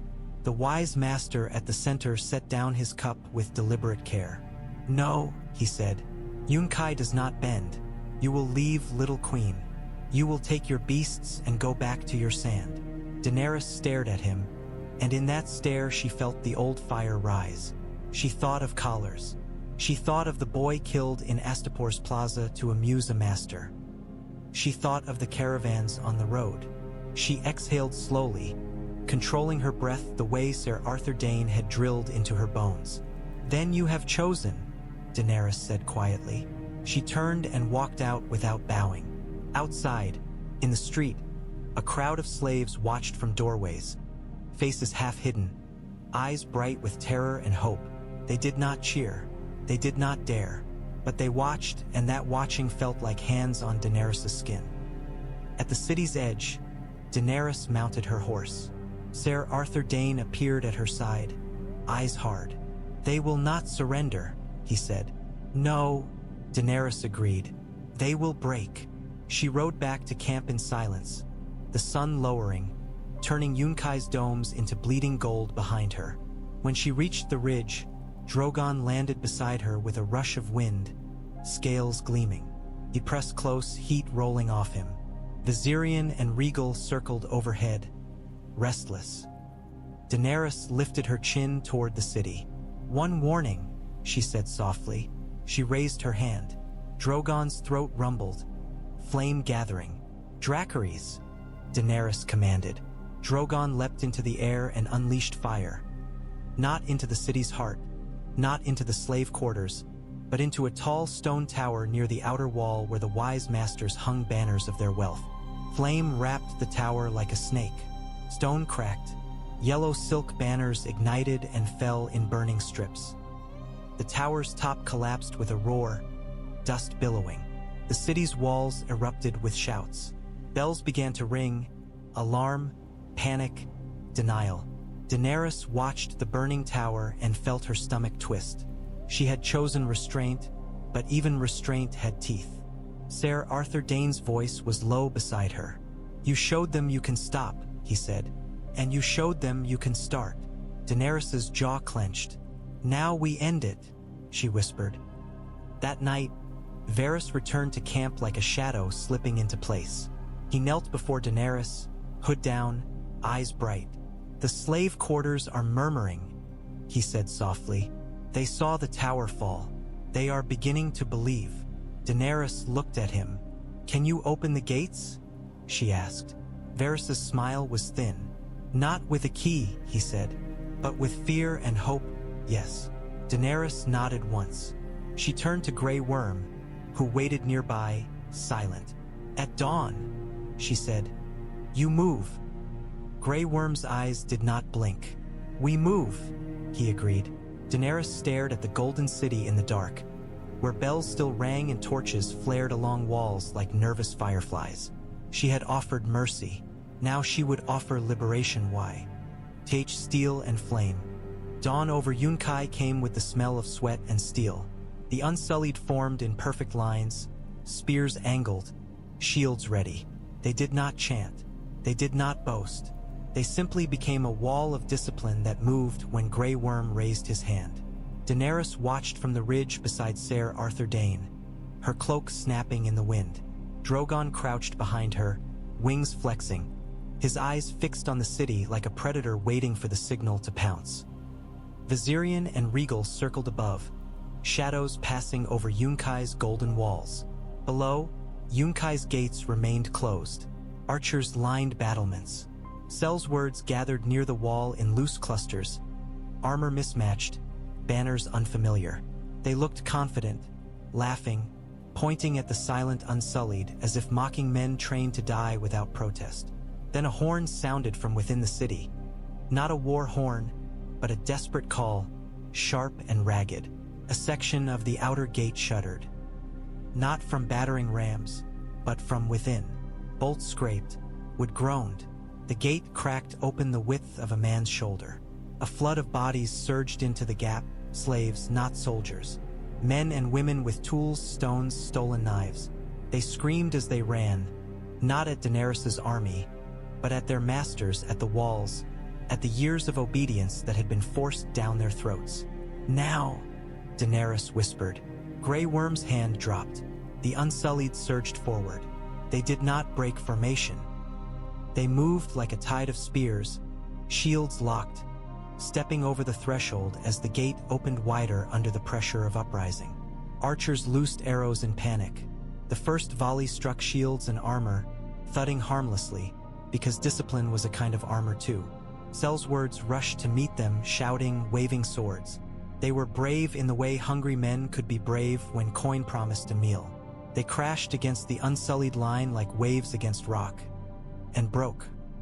Grey Worm's voice rang in Valyrian, commands sharp. The Unsullied shifted, thrusting spears in perfect rhythm. Sellswords fell, surprised at how quickly order killed chaos. On the wall, a captain in bright armor shouted for more men, but the slaves behind him, those who had heard Varys's whispers, turned and struck him down with stones and knives, eyes wild with a desperation that had finally found a direction. Daenerys watched, heart hammering, throat tight. Liberation was never clean. It was blood and screams, and the smell of fear turned inside out. A group of Sellswords tried to flank the Unsullied, running toward a side street. Sir Arthur Dayne moved without being told. He swung into his saddle and rode down the slope, sword drawn, cloak streaming behind him like a dark banner. He hit the flank like a blade, cutting through men who had never expected a lone rider to be death. Daenerys felt Drogon's impatience like heat through the bond. He wanted to fly. He wanted to burn. He wanted to finish. Not the slave quarters, she said under her breath, not as a prayer, but as a command to herself. A scream rose closer, sharper. Daenerys's gaze snapped to the left. A group of mounted men had burst from a side gate. Wise Master's guards, armored, lances lowered, heading straight for the slaves spilling through the main gate. They meant to trample the uprising into submission. Daenerys's stomach clenched. "Drogon," she said, and the dragon's head turned toward her, voice, eyes bright. She pointed not at the city, but at the mounted guards. "DRACARYS," Drogon launched. He soared low over the field, wings beating hot wind into dust. The mounted men looked up too late. Fire erupted, a broad sweep of flame that engulfed horses and riders, turning their charge into a screaming collapse of burning bodies. Daenerys's breath shook. She forced herself not to look away as men burned. She told herself they had chosen this. She told herself the slaves would have died under hooves if she had hesitated. Viserion dove next, releasing a smaller burst of flame onto a scorpion mounted on the wall, a twisted bolt thrower that had begun to pivot toward Drogon. The scorpions would ignited. Men shouted and fled. Rhaegal circled and screamed, the sound tearing through the city's courage like a knife. Inside Yunkai, the battle unraveled quickly after the gate fell. Slave quarters erupted. Overseers were dragged down. Chains snapped. The smell of burning silk mixed with blood. A messenger stumbled into Daenerys's path. A Sellsword captain, his armor splattered, eyes wide. He dropped to his knees, hands raised. "Your Grace," he gasped. "We surrender. The company, Stormcrows, we." Daenerys stared at him coldly. "You sold your sword to slavers," she said. The captain swallowed hard. "We sold to coin," he rasped. "But coin can change hands." Sir Arthur Dayne rode back up the slope, blood on his blade, face grim. His eyes flicked to the kneeling Sellsword with open contempt. "Traitor," he said, and the word was a verdict. Daenerys felt the urge to simply order him killed. It would be easy. It would be clean.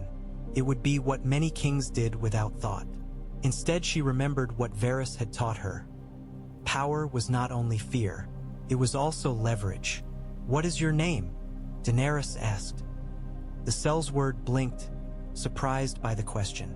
"Prendal," he said quickly. Prendal Nagejn. Daenerys's eyes narrowed. "You will order your men to throw down arms," she said. "You will open every gate you control, and you will leave Yunkai alive only if you do not touch a freed person with violence again." Prendal nodded frantically. "Yes," he gasped. "Yes, Your Grace." Se Arthur Daynas jau tiktanat. "You trust him?" he murmured to Daenerys, voice low.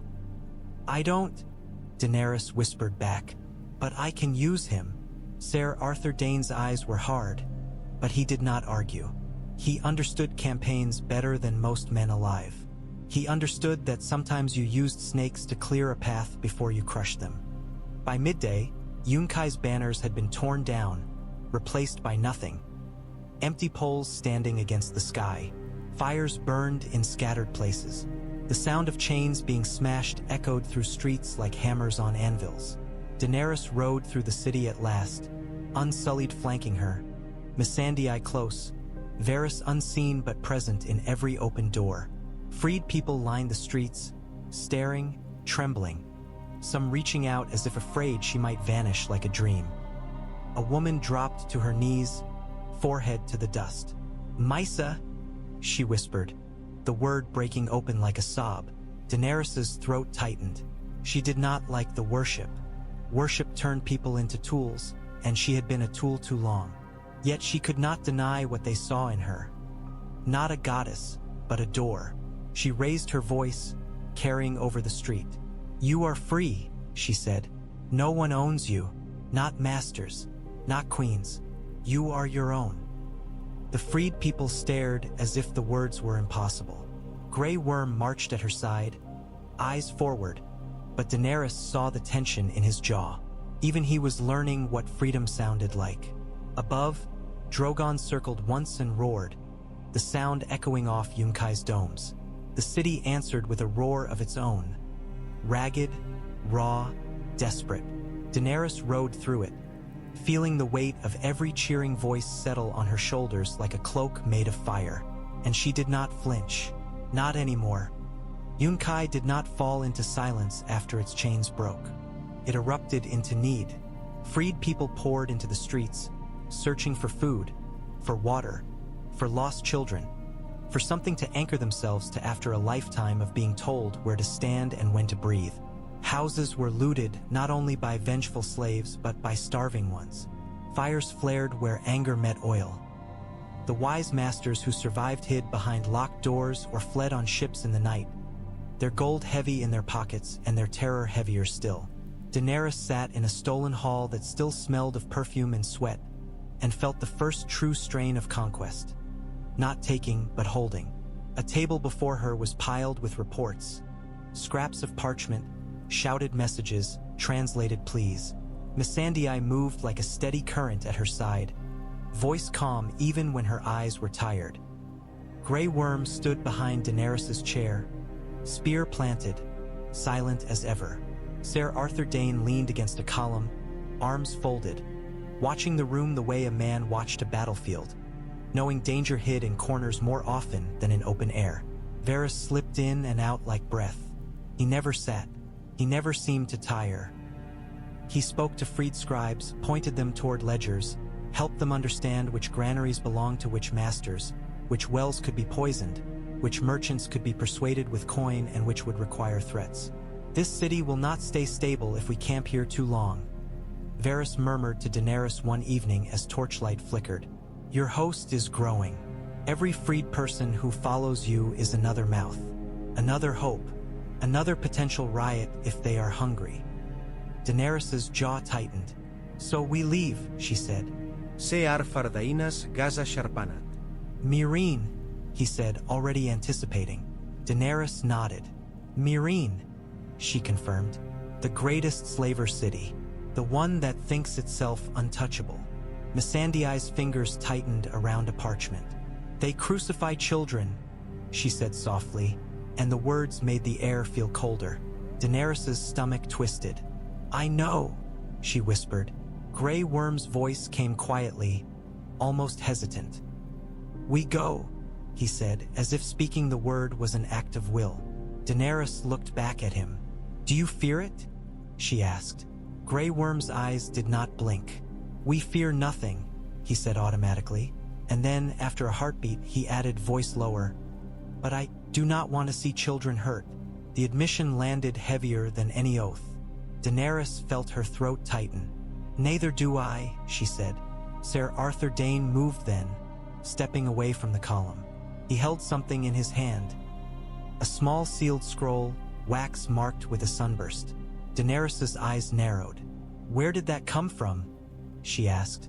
Sir Arthur Dayne's expression was guarded. "A rider came at dusk," he said. "From the coast. He did not come through the gates. He came through shadows." Varys's eyes flickered, interested. "Dorne," he murmured. Sir Arthur Dayne nodded once. "House Martell has been watching," he said. "News travels faster when dragons are involved." Daenerys's pulse quickened. "What does it say?" she asked. Sir Arthur Dayne hesitated, so slight it might have been imagination. Then he broke the seal and unfolded the parchment. His eyes moved over the words. His jaw tightened. "It is cautious," he said at last. "They offer no open oath yet. They ask proof. They ask intent. They ask whether you will bring fire to Westeros or justice." Daenerys exhaled sharply. "They want to know if I'm my father," she said. "Yes," Sir Arthur Dayne replied, voice quiet. Daenerys's gaze hardened. "Then tell them," she said, "that I broke Astapor's chains and spared those who surrendered. Tell them I do not burn cities for pleasure." Varys's voice was soft. "And tell them," he added, "that the realm will soon need an ally who can win." Daenerys glanced at him. "You want them to choose me," she said. Varys's smile was faint. "I want them to choose stability," he murmured. "If they believe you are it, so much the better."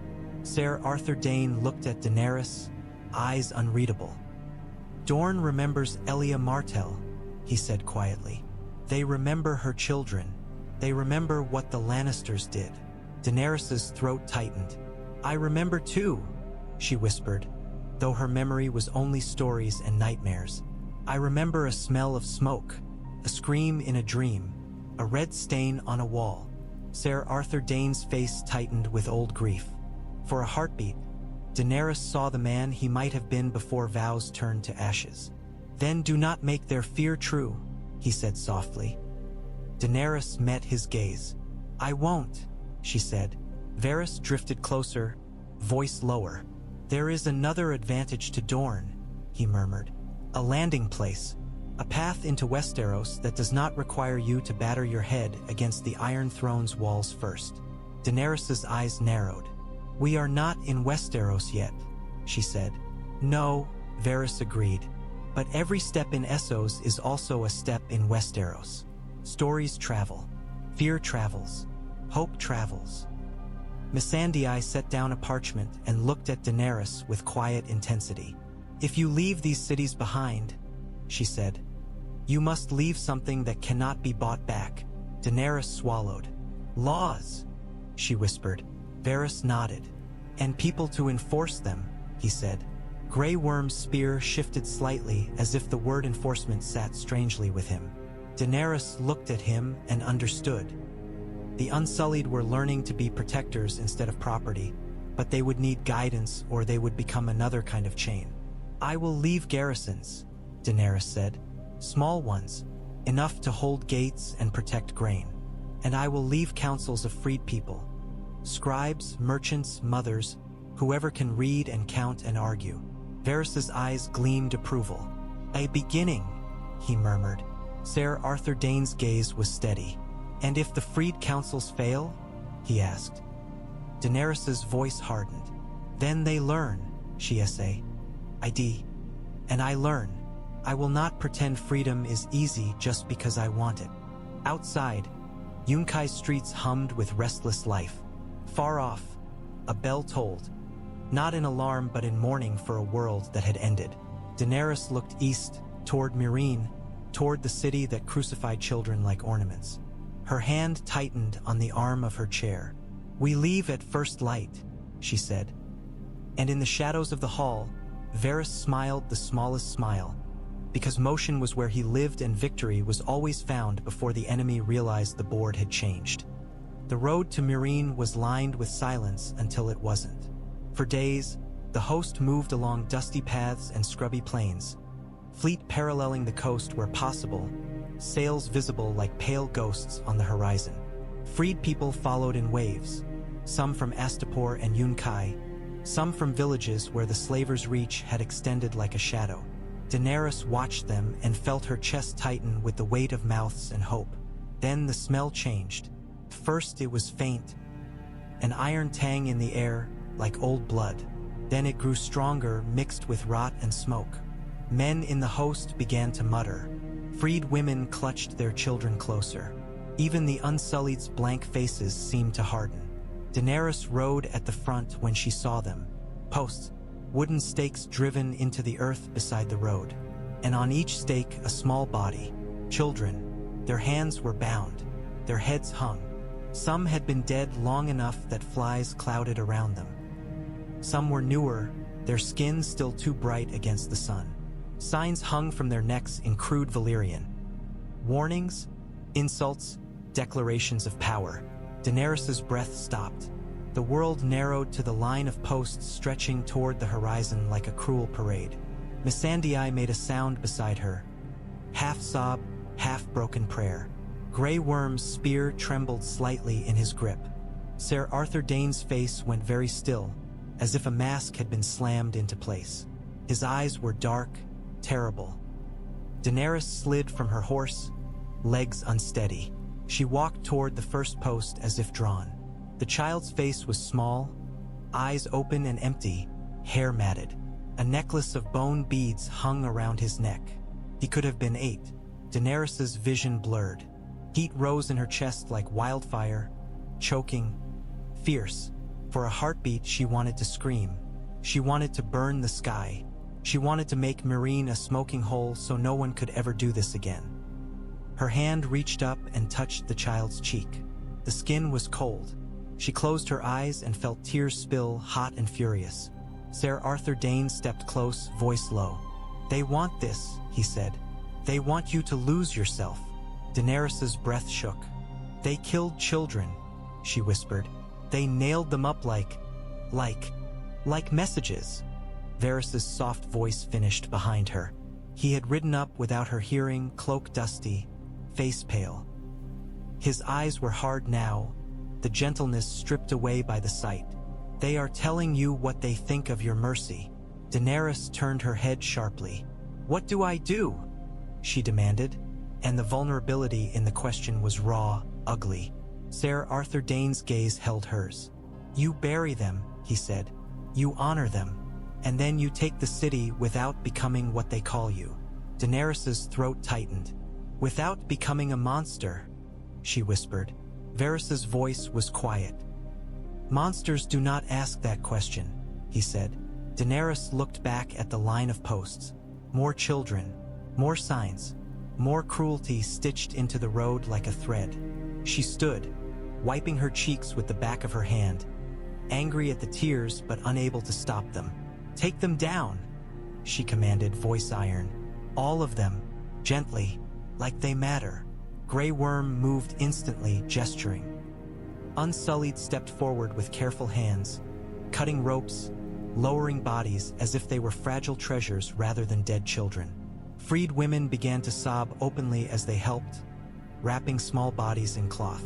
Daenerys watched, throat burning. The host moved around them, quiet now, as if even Sellswords had no words for this. A freed man approached, face tight with rage. "Burn them," he spat, pointing east. "Burn the masters. Burn the city." Daenerys's gaze snapped to him. For a moment, the man flinched as if expecting fire from her eyes. Daenerys's voice was low and deadly. "We will take Meereen," she said, "and the men who ordered this will answer." Se Arthur Dayne's jau clancha. "Justice," he murmured. Daenerys looked at him. "Justice?" she repeated, trying to shape the word into something that could hold her rage without spilling into madness. "Not slaughter." Varys's eyes narrowed slightly. "But it must be seen," he said softly. "If you punish quietly, the world will not learn. And men like these only learn when the lesson hurts." Daenerys's hands clenched. She looked at the buried children being carried away, wrapped in cloth, small and silent. She felt something inside her harden. Not brittle, but sharp. "We will not strike blindly," she said. "We will not kill slaves for the sins of masters. But the masters," her voice tightened, "the masters will learn what it is to feel helpless." Sir Arthur Dayne's gaze was steady. Then choose carefully, he said. Do not punish the first faces you see. Punish the guilty. Daenerys nodded once. We will, she said. They buried the children beside the road under stones gathered by freed hands. Missandei knelt and whispered names in a language Daenerys did not know, as if naming could return dignity to stolen lives. Daenerys stood over the graves and felt Drogon land behind her, his presence a heat at her back. The dragon rumbled low, sensing her fury. Daenerys turned toward the east. In the distance, Meereen's walls rose, pale and massive, and above them towers cut the sky like spears. Even from miles away, Daenerys could see the Great Pyramid, a dark shape looming over the city like a throne. She mounted her horse again, hands steady now, rage banked into purpose. Forward, she commanded. The host moved, and with every step the air felt heavier, as if the world itself was holding its breath for what Daenerys Targaryen would do when she reached the city that had nailed children to the road. Daenerys's jaw tightened. She would not look away, not ever. Meereen did not greet her with silence. It greeted her with arrogance. When Daenerys's host reached the outer fields, Meereen's gates remained closed, its walls crowded with soldiers and slavers guards in bright armor. Banners snapped in the wind, sigils of great masters who believed their wealth made them untouchable. Above, the Great Pyramid loomed, a dark mountain of stone that seemed to drink light. Envoys rode out beneath a white banner, horses prancing as if even their animals had been trained to sneer. The men wore silk and gold, their skin oiled, their eyes cold. They stopped within speaking distance and lifted their chins. We hear you seek terms, one called in Valyrian, voice carrying smug. Meereen is not a city for children's games. Daenerys rode forward, cloak trailing, Ser Arthur Dayne at her shoulder. Grey Worm marched behind, Unsullied forming a disciplined wall. Drogon perched on a broken stone outcropping, wings folded, watching with hungry patience. Daenerys' eyes locked on the envoy. I seek an end, she said calmly. An end to chains. The envoy laughed. Chains built this city, he said. Chains feed it. Chains are law. Daenerys felt heat rise, but her voice remained steady. Then your law ends, she said. The envoy's smile thinned. We offer you gold, he said. Ships, a treaty. Leave us our property and take your army elsewhere. The world is wide. Missandei's breath hitched beside Daenerys. Ser Arthur Dayne's hand tightened on his reins. Daenerys' gaze did not waver. Your property, she echoed softly, and the word tasted like bile. She thought of the children on posts. She thought of the graves beside the road. She leaned forward slightly. Bring me the masters who ordered the children crucified, she said. Bring me their heads and free your slaves. Then we speak. The envoy's face flushed with outrage. You dare? Daenerys' voice cut like steel. I dare, she said, because I have dragons. The envoy's eyes flicked involuntarily to Drogon. The dragon's throat rumbled, smoke curling from his nostrils as if the air itself offended him. The envoy swallowed, pride fighting fear. You will die outside these walls, he spat. Daenerys' voice was low. Then you have chosen, she said. She turned her horse away without another word. The envoys rode back, their white banner fluttering like surrender they did not mean. Behind Daenerys, Varys' small fleet anchored along the coast, hidden as much as possible. Varys himself moved through the camp like a shadow, speaking to freedmen who had escaped Meereen, listening to their knowledge of the city's underbelly. Drains, tunnels, servant paths, the place's masters never looked. That night, Daenerys met with Varys, Ser Arthur Dayne, Grey Worm, Missandei, and a handful of captains in a tent lit by a single lamp. Meereen believes its walls are everything, Varys said, fingers tracing the rough map drawn in dust. But walls are only as strong as the people inside them. Grey Worm's voice was flat. We can take the gates, he said. We can climb. We can die. Daenerys' gaze locked on him. I don't want you to die, she said quietly. Grey Worm blinked once, as if the sentence struck him like a blow. "We are made to die," he said. Sir Arthur Dayne's voice was hard. "Then we unmake that," he said. Varys pointed to a mark on the map. "Sewers," he murmured. "Not grand tunnels, narrow, foul, ignored. Freedmen say there are ways into the city's lower levels, into storehouses beneath the Great Pyramid." Missandei's eyes narrowed. "They will guard them," she whispered. "They will guard what they consider valuable," Varys replied softly. "They do not consider filth valuable. That is their weakness." Daenerys listened, mind moving like a blade sharpening. "Grey Worm," she said, "can you take men through those tunnels?" Grey Worm's eyes did not waver. "Yes," he said. Sir Arthur Dayne leaned forward. "I go with them," he said. Daenerys's gaze snapped to him. "No," she said, sharp. "I need you alive." Sir Arthur Dayne's expression did not change. "I am a sword," he said quietly. "Swords go where they are needed."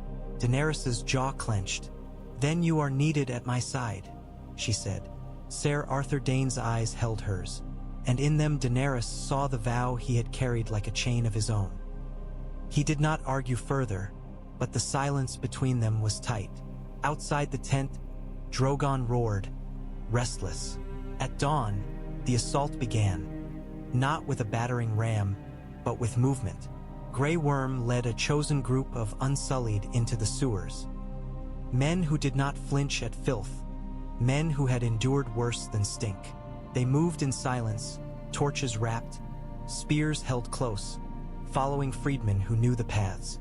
Above, Daenerys mounted her horse and rode along the line, cloaks snapping, dragons circling overhead. She did not give speeches. She gave looks, steady, fierce, reminding her host that they were not alone. When the signal came, a thin curl of smoke rising from within the city, Daenerys lifted her hand. "Now," she said, "Drogon, Viserion, and Regal Dove, they did not burn slave quarters. They burned scorpions mounted on walls. They burned gatehouses where masters' guards clustered. They burned a portion of the outer wall where soldiers gathered too thick, creating chaos, creating gaps." Meereen's defenders screamed, running, arrows loosed wildly. Some arrows struck dragon scales and skittered off like insects. Others fell short, trembling hands failing under terror. Inside the city, Grey Worm's men emerged from a storehouse beneath the Great Pyramid and cut down guards from behind. Gates were opened from within. Chains on doors were severed. The Unsullied surged in. The city cracked. Slaves in the lower quarters heard shouting and looked up. They saw dragon shadows. They saw Unsullied spears. They saw masters running for once, fear naked on their faces. And something inside them broke. They rose. Daenerys rode into Meereen at last through an opened gate, her horse stepping over fallen shields and bodies. The smell of blood hit her, mixed with smoke and the sweet stench of wealth burning. Freedmen screamed and laughed. Some fell to their knees, hands raised. Others seized clubs and stones, striking down overseers who had once beaten them. Daenerys's voice cut through the chaos, fierce. "No children," she commanded. "No slaves. Only masters and their soldiers." Grey Worm's men moved to enforce the command, forming walls of shields between vengeful freedmen and those who would be caught in their fury. Sir Arthur Dayne rode at Daenerys' side, sword drawn, cutting down any guard who tried to reach her. By afternoon, the Great Pyramid's lower levels were seized. The masters who had not fled were dragged from their halls, gold rings torn from fingers, silk stained with sweat. Daenerys stood in the pyramid's shadow and stared at the line of captured great masters. Men who had laughed at her terms, men whose eyes now darted like trapped rats. One spat at her. "You are nothing," he hissed. "A girl with beasts." Daenerys' voice was low. "I am the end of your world," she said. She turned to Varys, who had appeared beside her like a shadow made solid. "Find the ones who ordered the children," she said. "Not rumors, not guesses. Proof." Varys' eyes were cold. "As you command," he murmured. It took hours, interrogations, ledgers, servants trembling as they spoke names. Varys sifted truth from fear like a man sifting ash for embers. By nightfall, he returned with a list and a grim expression. "These," he said softly, "these men signed the orders. These men paid the men who nailed the children. These men laughed about it in their halls." Daenerys looked at the names, hands steady. Sir Arthur Dayne's voice was quiet behind her. "What will you do?" he asked. Daenerys lifted her gaze to the pyramid, to the city beneath, to the graves beside the road that seemed to stare through her memory. "I will answer," she said. The next morning, the guilty great masters were crucified along the road leading into Meereen. Not children, not slaves, but the men who had ordered cruelty to prove a point. Their screams echoed, and Meereen listened. Daenerys stood beneath the Great Pyramid and forced herself to watch until the last scream broke, because if she was going to wield justice like a blade, she would not hide from the blood it drew. When it was done, she turned away, face pale, hands steady, and walked into the Great Pyramid's hall as if into a throne room. Meereen was hers. Now the harder war began, the war of keeping it. Meereen's nights were heavy with heat and ghosts. Daenerys sat atop the Great Pyramid, looking down at a city that did not know what to do with itself now that chains had snapped. Torches flickered in streets. Freed people moved like restless tides, uncertain where to flow without masters directing them. Unsullied patrols marched with disciplined calm, holding corners, guarding granaries, stopping violence before it grew teeth. The sea wind carried the scent of salt and smoke up to the pyramid's heights. Drogon lay coiled beside Daenerys like a living shadow, his scales warm against stone. Viserion perched on a carved ledge, pale wings tucked, eyes half-lidded. Regal prowled along the parapet, tail flicking, restless. In a guarded chamber below, the three younger dragons stirred in their baskets, growing day by day, hunger endless. And in the warm hearthroom where the last two eggs rested, the air had begun to change, thicker, charged, as if stone itself were learning to breathe. Varys came to Daenerys in the late evening with a bundle of letters. He moved quietly, but Meereen's silence was different from the island's. This silence was made of watchful eyes and old hatred. Even here, Varys wore caution like a second skin. "Your Grace," he said, placing the letters on a low table. "News." Daenerys did not look away from the city. "From where?" she asked, voice tired. "Everywhere," Varys murmured. "Pentos, Volantis, Westeros." Sir Arthur Dayne stood a few steps back, arms folded, watching Varys as if the spider might bite. Grey Worm stood near the stair, spear upright, silent, a shadow made of discipline. Missandei sat cross-legged on a cushion nearby, translating earlier reports for scribes, but her attention lifted at the word Westeros, eyes sharp. Daenerys reached for the top letter. The wax seal was broken. The script was cramped, hurried. She read, and the world shifted again. King Robert Baratheon dead. A boy king crowned. A hand of the king arrested. A wolf's head soon to fall if ravens told true. Lions sharpening claws. Brothers turning against brothers. A realm cracking like ice under too much weight. Daenerys's throat tightened. She stared at the words until they blurred. "It's begun," she whispered. Varys's voice was gentle. "Yes," he said. "The War of Five Kings is stirring." Sir Arthur Dayne's eyes narrowed. "And without you in it," he said. Daenerys turned her head sharply. "Without me?" she echoed, anger and fear tangled. "My home is tearing itself apart, and I'm here." "You are building," Missandei said softly. "You are saving." Daenerys's jaw clenched. "Am I?" she whispered. "Or am I hiding behind good intentions while Westeros bleeds?" Varys stepped closer, voice low. "Westeros will bleed whether you are there or not," he said. "The question is what you arrive as, another claimant with an army, or the only ruler with the strength and story to end the bleeding." Daenerys stared at him, heart hammering.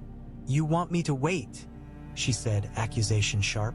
"I want you to be ready," Varys replied.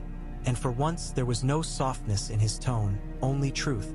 If you sail now, you bring dragons into a realm that still believes dragons are a bedtime tale. They will unite against you out of terror. They will call you madness before you speak a word. They will become a single fist just to crush you. Sir Arthur Dayne's voice was quiet. And if she waits, he said, she risks arriving too late to save anything worth ruling. Silence stretched between them like a drawn bowstring. Daenerys looked down at Meereen's streets, at freed people moving under torchlight. If I leave, she said slowly, this city collapses. Slavers return. Freedom dies. Varys nodded. Yes, he said, if you leave without roots. Daenerys exhaled, the sound rough. Then we plant roots, she said. Varys's eyes gleamed faintly. Exactly, he murmured. She turned toward Grey Worm. How many Unsullied can we spare to garrison Astapor and Yunkai and still hold Meereen? She asked. Grey Worm answered without hesitation. 2,000 to each city, he said, and 5,000 here, the rest to move. Daenerys nodded, mind already calculating. We train freedmen too, she said, not as slaves, as soldiers, as guards, people who protect their own streets. Se Arthur Dayne's Gaza Sharpanat. You will need officers, he said. Daenerys's eyes met his. Then teach them, she said. For a heartbeat, Sir Arthur Dayne looked almost startled, as if he had expected to be only her sword, not her builder. Then he inclined his head once, accepting. Varys lifted another letter. Dorne, he said softly. They are listening. Daenerys's pulse quickened. What do they say? She asked. Cautious words, Varys replied. But the sun warms faster than most think when winter approaches. Se Arthur Dayne's jau tictanat. They will want proof, he said. Daenerys's voice was low. They will have it, she said. She looked at Sir Arthur Dayne. You will go, she told him, and the command tasted like fear. Not into danger, into shadow, to Starfall first if you can, then to Sunspear. You will tell them who I am. You will tell them what I've done, and you will tell them, I remember. Sir Arthur Dayne's eyes held hers. And if they demand more than words? He asked. Daenerys's gaze hardened. Then they will see dragons with their own eyes, she said. When the time is right. Varys watched her, satisfied and wary all at once. We will also send envoys to Volantis, he murmured, and to the free cities. A fleet is not built with wishes. Daenerys nodded, then stood, stepping toward the hearthroom door that led to the eggs. Her feet carried her there as if pulled by a thread. Inside, the air was warmer. The 2 remaining eggs sat in sand near the hearth, pearlescent shells catching firelight. Daenerys knelt and placed her palms on them. Under her hands, 1 egg felt different, not cold, not silent. Afa. In vibration, like a heartbeat far away. Daenerys's breath caught. She closed her eyes and let herself feel it. Fire waking, life stirring. Behind her, Drogon's presence filled the doorway, heat and shadow. He rumbled low, as if sensing his kin. Daenerys opened her eyes and whispered, Soon. She stood and returned to the roof, where the city spread below like a living thing. The night was thick with the sound of distant voices and the faint crackle of cooking fires. Westeros was bleeding. Essos was watching. The world was shifting toward war. Daenerys Targaryen stood on the Great Pyramid with dragons at her back and a realm's worth of fear and hope in her hands. She would not rush into the storm unprepared. She would become the storm, disciplined, deliberate, and impossible to ignore. And when she finally sailed west, she would not arrive as a beggar's girl with borrowed dreams. She would arrive as a queen the world had already learned to fear and learned to follow.